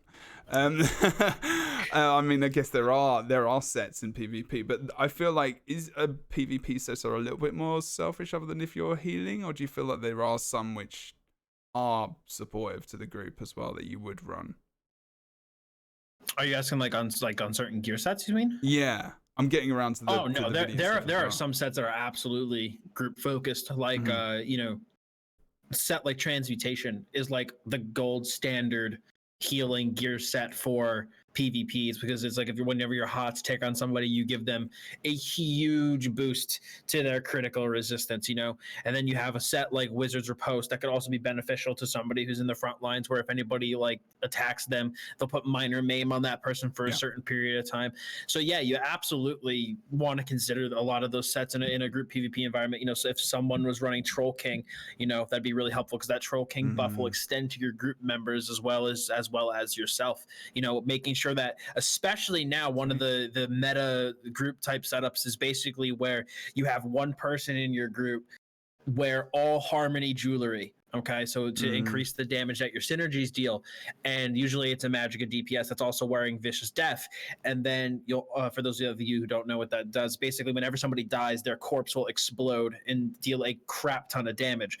So what will happen is that you have a Templar or somebody else in group that'll drop a synergy. Most stereotypically, it's a Gravity Crush, and so they'll drop the Gravity Crush. The person with the triple Harmony Vicious Death will go and use that synergy. It will deal a ridiculous amount of damage, and if somebody dies from it, that person will explode and cause this cascading effect of damage and just wipe huge groups. So there is actually, there is a lot of everyone needs to go and watch the video synergy for this and look at Dottz's like explanation with his hands and his face. He's just like so excited about it, exploding and this and that. It's really cool, good. man. I've been on the sending end of this, and I've been on the receiving end of it, and it's even like when you get wiped by it, it's really cool to watch happen. Just one guy, just this huge cascading amount of damage going across a huge group. It's fun. It's really fun. Dottz Gaming, the only person that likes getting slayed in Hey man, if I don't know when I know what you mean. I don't know when I get killed in that in ways like that, I don't get upset about it. I think it's cool. When someone pulls stuff off like that, I'm like, I can respect it, because absolutely. There's a lot that goes into it. I'm actually thinking about what they're doing. Yeah. Okay, so there is that case in PvP as well. So I think I was, in terms of your tanky versus like the self-survival, self-sustain versus the supportive tankiness that you mentioned, Woeler. Is it like, do you think there is more of a, and this could be different when it comes to trials. I'm still on the cusp of between normal and veteran trials, I guess, right now. I've only done one vet. I'm still I want to do it with the guild. So a lot of people have started playing it elsewhere. So we're still trying to get people to that point. We're on the cusp of getting the gear and stuff. Is it important that players really understand and kind of learn about these sets, these supportive sets, that, that even if you're DPS, it's not just about yourself in like group specific stuff? Because obviously when you're playing as a solo player, it doesn't matter. You're not going to go and do this group stuff. But if you're a newer player, like, you can actually help to do your whole party or your whole raid to do more damage, right? I think that's important that people realize that quite early. Is that something useful, especially in terms of like sets? Because obviously you produce a program, the website, and it's got these sets in mind. Is that something you try to push onto people quite early in knowledge wise, or you think it would be useful? So I think the way the game is laid out in terms of heavy armor is it has all the way from the very classic, I need to be very tanky, like having a lot of resistances and having a lot of health, to having some weird sets that can somehow fit to a tank and then be useful at least. The thing is that many people that come from an MMO like WoW have a completely different idea of what a tank does. Oh yeah. Especially taunting. Like, I think where in WoW everything is about keeping aggro. I think this is actually a pretty boring part of tanking. So in ESO, it's like holding aggro is not that difficult. There's more, right? But this is where everybody starts. You start with trying to hold aggro, and if that's all you're trying to do, and you're new to the game, you are going to want to have sets that have a lot of resistances, have a lot of health, because you're going to get a lot of hits. you're new, probably your healer is also going to be low level, so it would be pretty good if you're wearing like these high health sets. And as you go through the game, you will find yourself getting better and better at what you're doing, better and better at tanking. You remember fights, you know where stuff spawns, you know what to dodge or where to go out of the way or when to ask a healer for certain stuff. And at this point, you will have to start looking, okay, I'm wearing these selfish sets. They give me a lot of armor, but I actually don't need this anymore. You will slowly take them off and put on sets that are more group oriented. Now, this is usually a very big step for people because one, a lot of these support sets are actually not heavy armor. They are medium. Some of them are even light. What's spell And power people- cure? Spell power cure is light, isn't it? For instance, Yeah. or Roar of Alkosh is medium, Powerful Assault is medium, and you will have people who come from other MMOs, they will keep telling you, like, no, I'm a tank, I should be wearing heavy armor. That's fine, but then you also don't have the right to start demanding from other people that they have to support you. You know, it's like a team play. Yeah. Everybody has to do their part. And in tanks, it's the same thing. You need to eventually like get to a point where you start doing this group play thing. And of course, it's weird if you're as a tank going to wear medium armor, right? But it's this transition that you have to make. First, you play like everything's about you. Like, I have to stay alive. That's my biggest problem. And eventually, that will become like common sense. You will know how to stay alive, and you're going to go like, what if I wore this weird set, which is actually thought for a DPS, but if I wear it, then the DPS doesn't have to use it. And for instance, Alkosh with the synergies, and then the DPS doesn't have to focus on that. And he can do more DPS. I can support the group, and I can stay alive. So let's try that. And that's how these weird ideas come out. Yeah. And I think that's where this progression line every tank goes through, like from very heavy armor to group supporting and more group supporting. And that's a fun thing to see in people when they realize this. I think it's maybe it's actually a thing that ZOS, you know, promote more because of ES. Maybe it's a game thing as well. Like you say, World of Warcraft. I don't think, and you know, anyone that plays it, I mean, Dottz, you can do this as well. Like anyone, stop me if I'm wrong. Is maybe there's just not these sets that do help to do damage for like the rest of the. So you are taught to be quite selfish in that respect. So you know, you go for the most resistance, the health, the armor, the toughness, whatever the stats are. Because maybe other games just don't have this as well. Yeah, So I was never a huge raider in WoW, but for my I obviously did, you know, tons of like dungeons and mythic pluses and stuff. And from my understanding, tanking is it's a more selfish activity where you focus on keeping yourself alive. And like Woeler said, keeping aggro, like that's your main job as a tank in WoW is you keep aggro and you don't die. But in ESO, it's like he said, there's this transition that tanks go through in their lifespan where you start at, I want to keep taunt on these mobs and not die, to eventually, what is the minimum amount of health and armor I need to not die and to be able to tank these mobs? And then you basically dedicate everything else to buffing your team's DPS.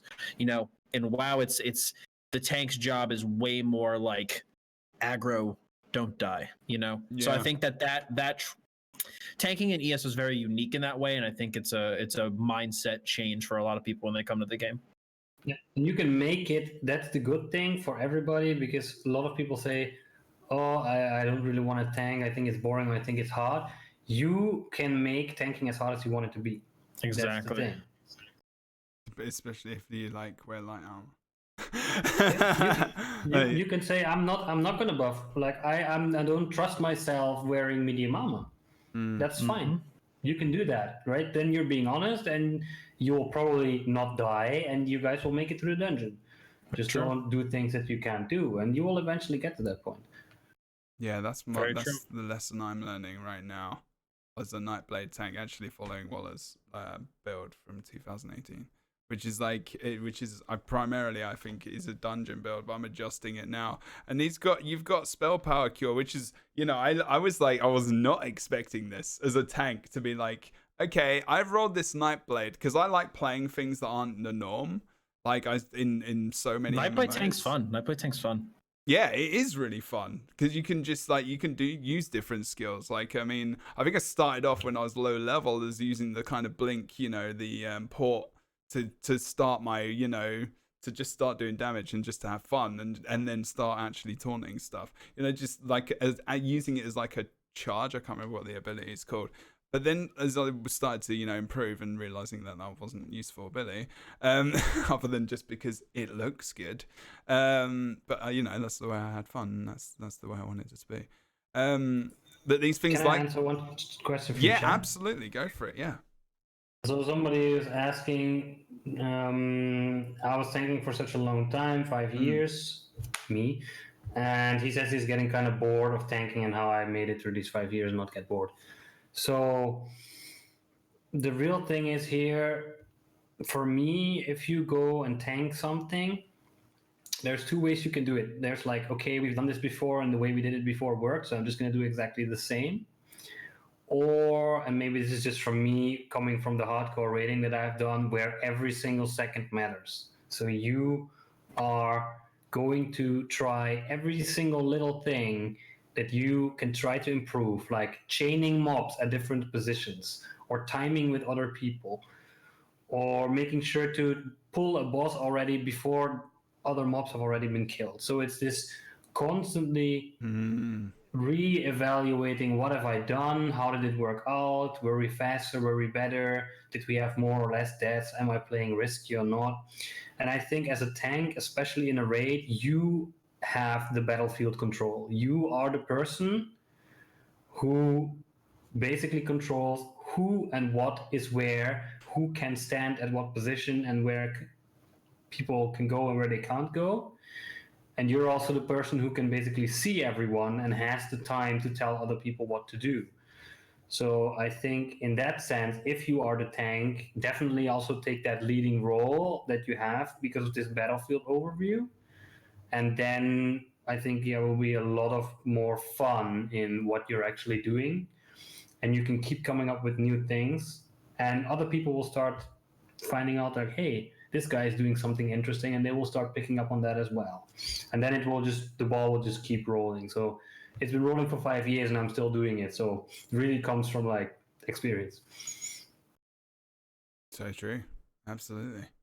Yeah. No, that's a good answer. I mean, I've started to realize this as well. I started to just tank like normal flipping Sunspire. And taking big hits, like as I started to, especially because of some of the gear I'm starting to run. Oh God, what do I run? I can't remember now. I started to try and get spell power cure and other stuff, and it's not, massively. Some stuff isn't massively suitable, and I'm just trying out things, even just trying out new gear, and just being like, okay, cool. What would this be like to tank with in a raid? In a trial atmosphere where it's going to benefit 12 people. It'll be a bit more difficult for me, and that's where a challenge can change. But I actually saw that you hate staves. So Woeler said in chat he hates staves, and I think I actually looked at the Nightblade tank build that Outcast has, which does use I like stabs as back bar personally. There you go as well. like I think Dottz has got one as well, and and then again, that's the difference. Like there are so many options in that build craft where you can be like, okay, you can go sword and board on both bars, which is what I actually do. I don't actually use a staff, and I actually did start with a staff because Nightblade and like Magicka or Nightblade, there is a lot of Magicka in Nightblade that I believe that I can use. But I just get my Magicka elsewhere, like the food wise or whatever, or stats or just enchants, whatever. And because this is possible, like it is possible to do that, and you can play almost the way you want to play it, and you can still be, you can still have a great build. It's just you do it differently. I love the fact that those options are available. I just want to point out that like I don't hate the concept of tanking with staves. Yeah, I hate the fact that it is an ice staff that they chose for this particular purpose. I think they completely butchered anything related to ice mages. Just We for talked about this, you and me, ridiculous when we idea. went to Zoss in March. We talked about Yeah, this. Yep. why didn't they come up with something new where you could still have the things the staff does now for tanks in Magic, Right. but Okay. not the ice stuff, because it's also such an Elder Scrolls thing to play with like an ice magic, and now like if you're going PvP you might see it sometime, but if you're going PvE, like nobody in their right mind is going to play an Because ice otherwise your mage, tank's gonna hurt which I find you.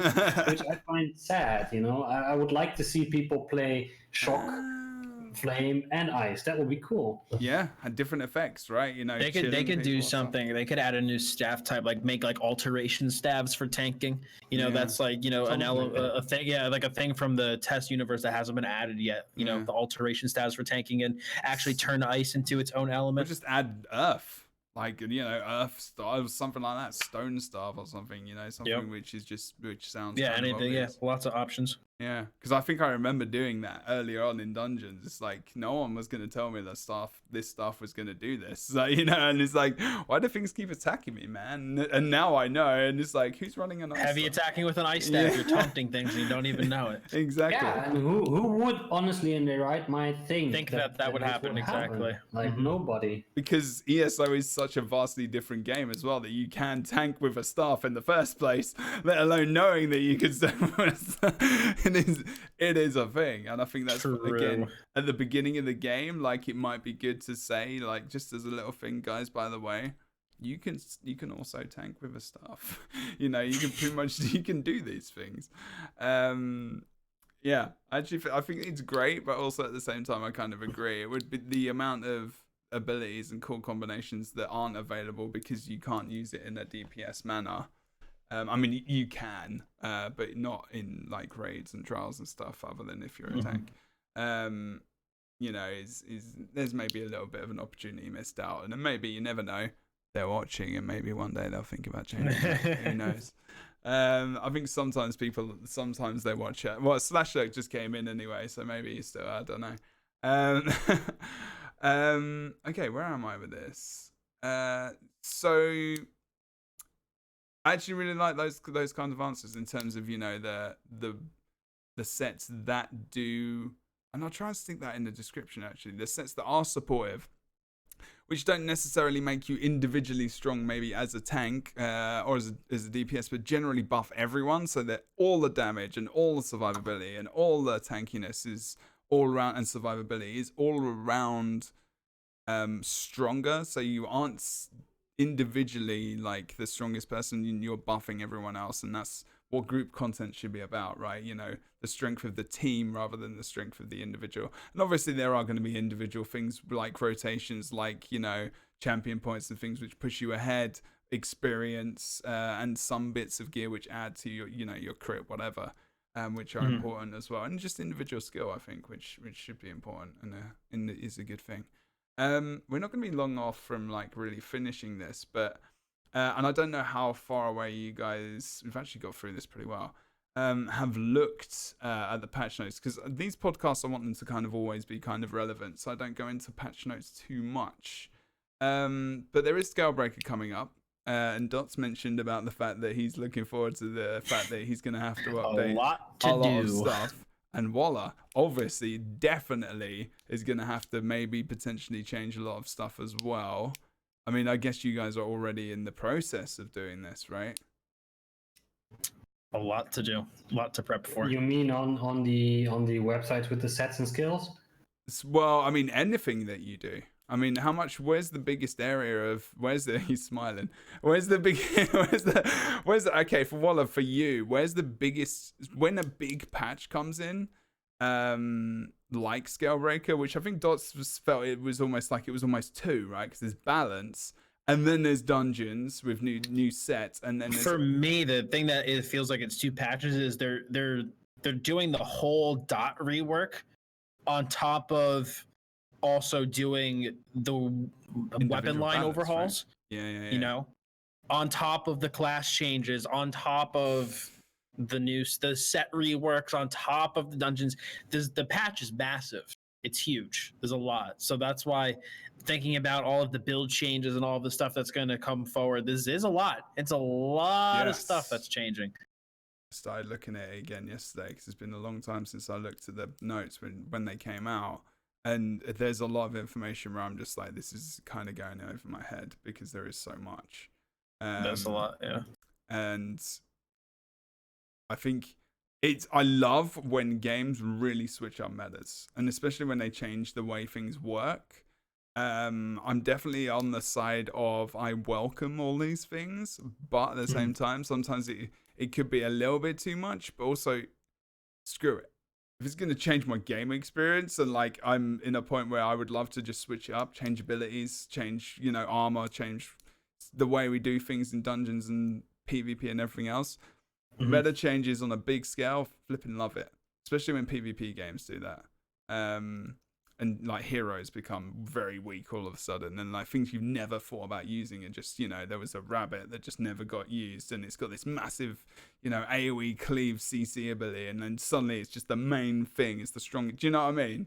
It's just I love those kind of changes because it changes everything. But there's a lot, right?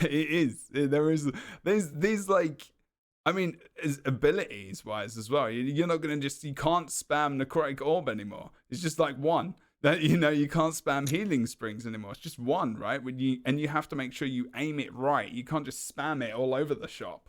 It's just going to be like, you put that in the right place and make sure people are there. So my guild, you best make sure you bloody stack. I'm telling you.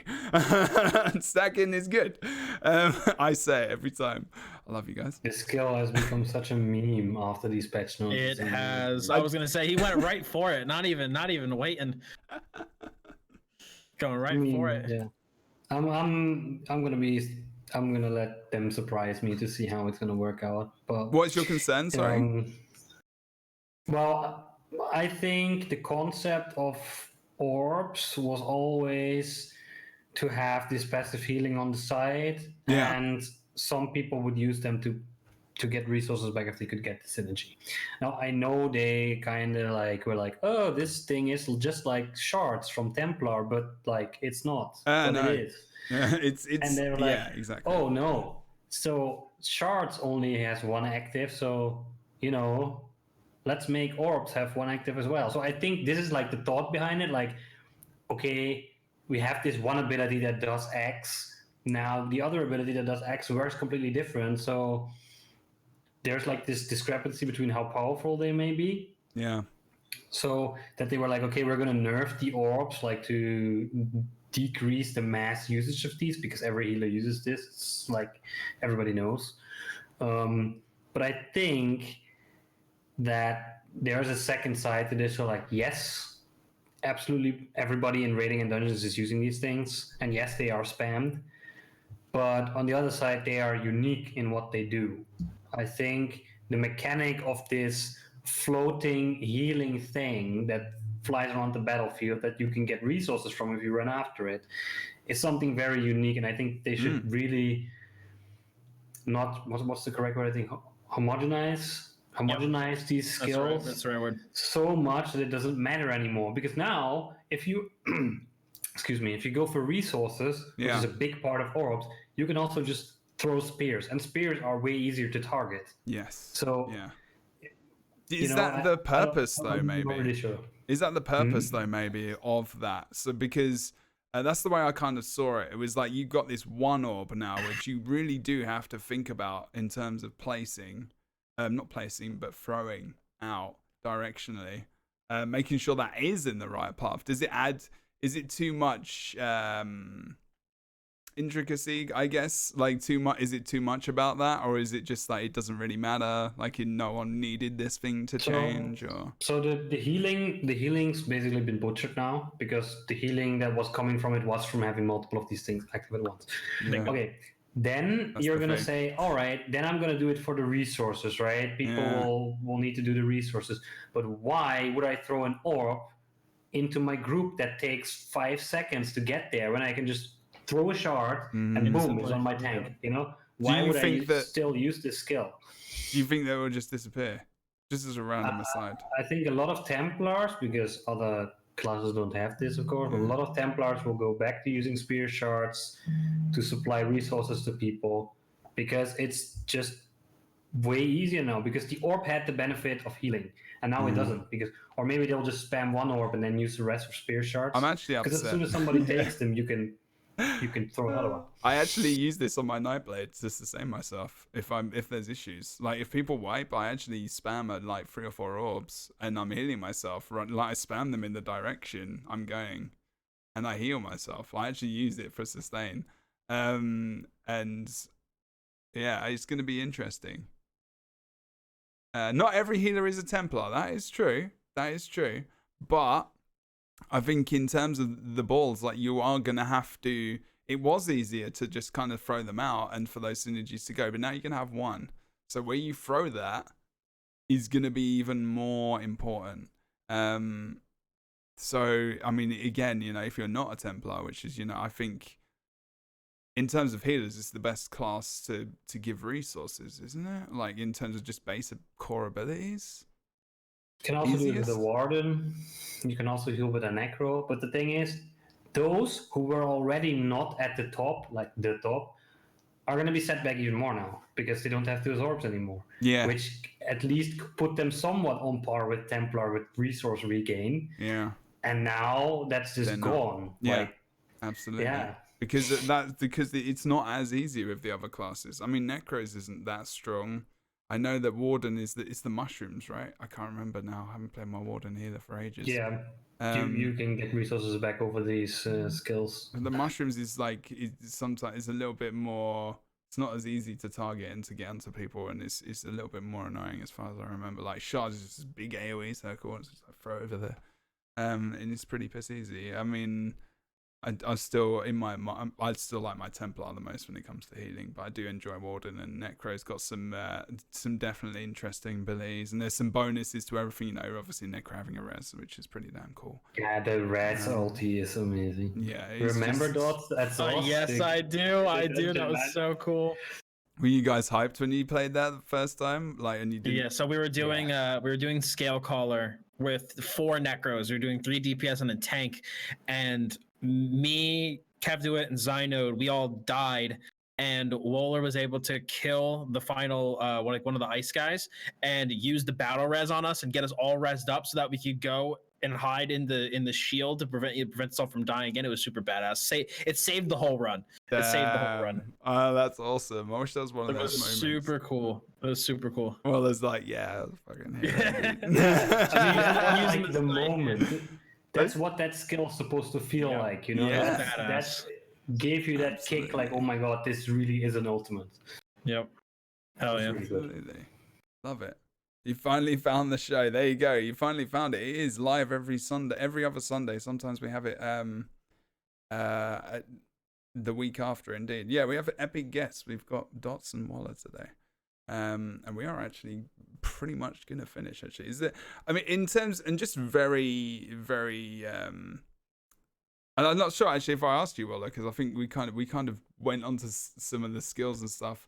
So you are gonna have to personally make a lot of changes for all your stuff, like the sets. I guess you just add stuff, or you don't have to make that many changes. Your face is telling me. I'm not sure. Your face is telling me 2 different things right now. You're like, you look happy, you look sad. I mean, you're a German. I'm not sure, and the emotions that come from German. I'm just like, I'm not. No, you're Dutch. You're Dutch. You're Dutch. Watch out. You're Dutch. Watch out. Sorry. Okay. You are Dutch. You are Dutch. Okay, you're Dutch, right? So anyway. Okay. I will correct myself. Dutch, yeah. Sorry about that. I did know that. I'm gonna shut up now. So, bye. See you later, guys. I'm going now. Weller's gonna wrap me. I'm done. You can carry on now. Okay, so what when we built these things, everything was actually done by hand. Okay. So yes, new sets were added by hand, changes were done by hand. Every patch note we would have like 4 hours where we would sit with 2 people and go like, okay, we're gonna go through all the changes now and add this. If you know any programmers in real life, you know that programmers are extremely lazy people. Which is me. You find a way to automate everything. You don't want to of course. So eventually I was like, okay, There must be a I better don't like way. doing this shit. It annoys me as hell. Yeah. I am going to find a way to completely automate this updating for everything: skills, furniture, items, sets, everything of it. So the only thing that happens is that I upload one file once the patch is out to my server. Then I run one command on the command line, and then everything is updated, and I can go back to bed. So you're basically saying you're good. It takes me about 5 minutes now. Yeah. Mine will not take me 5 minutes. Is that why you I'm gonna be switched? doing it for 5 hours. Well, that's the thing. I mean, is that why you switched from doing videos to what you do now? I love what I do. This programming is something that I love doing. It's also my job, but Yeah. it's something that I have a passion for doing that. Like I know I'm also very good at what I'm doing, and I love coming up with new things all day. And with builds, it was every time the same, especially for tanks. Like for years, nothing changed, or barely anything changed. I think the first big change that finally came now with Elsewhere is actually this new set. It's called Yolnacrin something. Yep, from the Sunspire. That's like the first time in like 2.5 years tanks would wear a different set, and I was like, I got bored of it. And this programming stuff, every day I have new ideas, can do new things, and that keeps me going. And that brings you can use that in ESO, and that's pretty damn cool, and it benefits many people. And exactly, yeah. Then Dottz is sitting there like, I've got to make all these new videos. I have my work cut out for me, but man. it is content, right? And It that's is, where you you know are. what, yes. That's where your bread and butter comes from. So that's Absolutely. That's good. Yeah, for no, you I mean as with well. Scalebreaker, there's a lot of change happening, especially with the Dot rework. That's going to change a lot of the PvE builds, especially obviously for DPS from a healing perspective. Yes. A lot's changing because of orbs. And with healing springs, obviously a lot is going to be changing. Tanking wise, I'm not sure if there's going to be a crap ton that's a lot different. I mean, there's SMB skill lines changing a lot, but that's mostly from PvP oriented type thing, and not really as much PvE side of things, from my understanding of what I remember the changes. The PvP builds, on the other hand, that is just getting so turned on its head because they are, and it's a good thing in my opinion. They're basically decimating the current PvP meta setup, because you can just throw Bloodspawn Fury 7 Legion on any class and be successful, but they're kind of turning that on its head, and they're changing a lot of those heavy armor gear sets, and they're changing a lot of the way that a lot of the skill lines work, Resto skill line, Sword and Shield skill line. So there's a lot of stuff that's changing going in the next patch. Right. That's going to make for a lot of new builds craft, a lot of new ideas. But the way that I know I personally do my updates for the site, and it's just, for me, it's just the best way I found to do it. It's a slower process, but it's the best way I found to do it, is that I do all of my updates on the website myself, but then anybody that I have that writes a build for me, they'll email me a copy of their written version of the build, and they'll highlight any changes that they haven't read. And then I go through the web page that I made for their build, and I will update it myself. So it's a lot more, it's also like for like security too, so that I'm the only one that's really logging into my site. Yeah. But it's just, it is a process. It does take some time. And obviously with Scalebreaker, there's going to be a lot of things that people are changing. It's not going to be like, oh, I'm just updating my CP this patch. It's like, no, we're making a lot of changes, but it's good stuff. It's exciting. I'm excited for all the new build craft, the new ideas that are going to come from things changing up. So it's going to be good stuff. I'm excited. Wicked. Okay. Well, I think we're going to kind of end it there. It's got to about 2 hours. Cool beans. And these guys have things to do. We could talk I feel like we could talk for hours about all the different things. But yeah, there is a lot of things out there where, you guys listening on iTunes, YouTube, Twitch, Google, all the places, where there are resources, programs, guides, content creators, podcasts like this one. Where you get to find out, like, if you don't know these guys, and you don't get yourself involved in external stuff, where there's stuff being produced that can help you. You don't have to use it. I think we do. We're not saying you have to go out and use all these things, but they're definitely helpful tools. They're definitely out there, and they're available to use. So Just again as well, thank you guys, Dottz and Woeler as well for joining us No today. problem, man. Glad to be here. Very much Thanks appreciate very it. much. Again, where can we find you, Dottz? Where can we actually find you? Yeah. So you can find me on dotsgaming.com, youtube.com/dotsgaming, twitch.tv/dotsgaming, twitter.com/dotsgaming, and facebook.com/dotsgaming. Basically, Dots Gaming on all social medias. Basically, I try to have a presence as many places as I can. Website is mostly builds and beginner guides. YouTube channel is also builds, guides, and montages and highlights. And then on my stream, I do a variety of stuff: trials, PvP. I play some WoW every now and then. If you guys like watching WoW, I play WoW every now and then. But yeah, do a lot of different stuff. There you go. Awesome. Voila. Where can we find you? Where would you like to send people if you could send them to anywhere? You can list off a few sites. So my Twitter account is twitter.com/WoolerGaming if you would like to follow me for whatever stuff I make. Otherwise, if you want to talk about any techie stuff or have suggestions for projects, stuff like that, I would suggest you go to Alcast's Discord, actually, which is discord.gg/AlcastHQ. There you go. Absolutely do these things. And I'm going to sell myself very, very quickly as well. Twitch.tv/JebroUnity. I am a full-time streamer. Like Dottz, he's also full-time. Pretty sure you're full-time now, aren't you, Reese? Almost. I'm part-time still, but we're getting close. I think next year I could actually will be in a place to consider the full switch. There we go. So he's getting there as well. So make sure you go out and support these guys and do the things. And I'm full-time on Twitch. I do other bits and pieces, but mainly Twitch as it is right now. Doing Elder Scrolls is one of my main games, but I do variety stuff. I do many things: podcasts, shoutcasts for professional competitive PvP. I host things and do loads of things.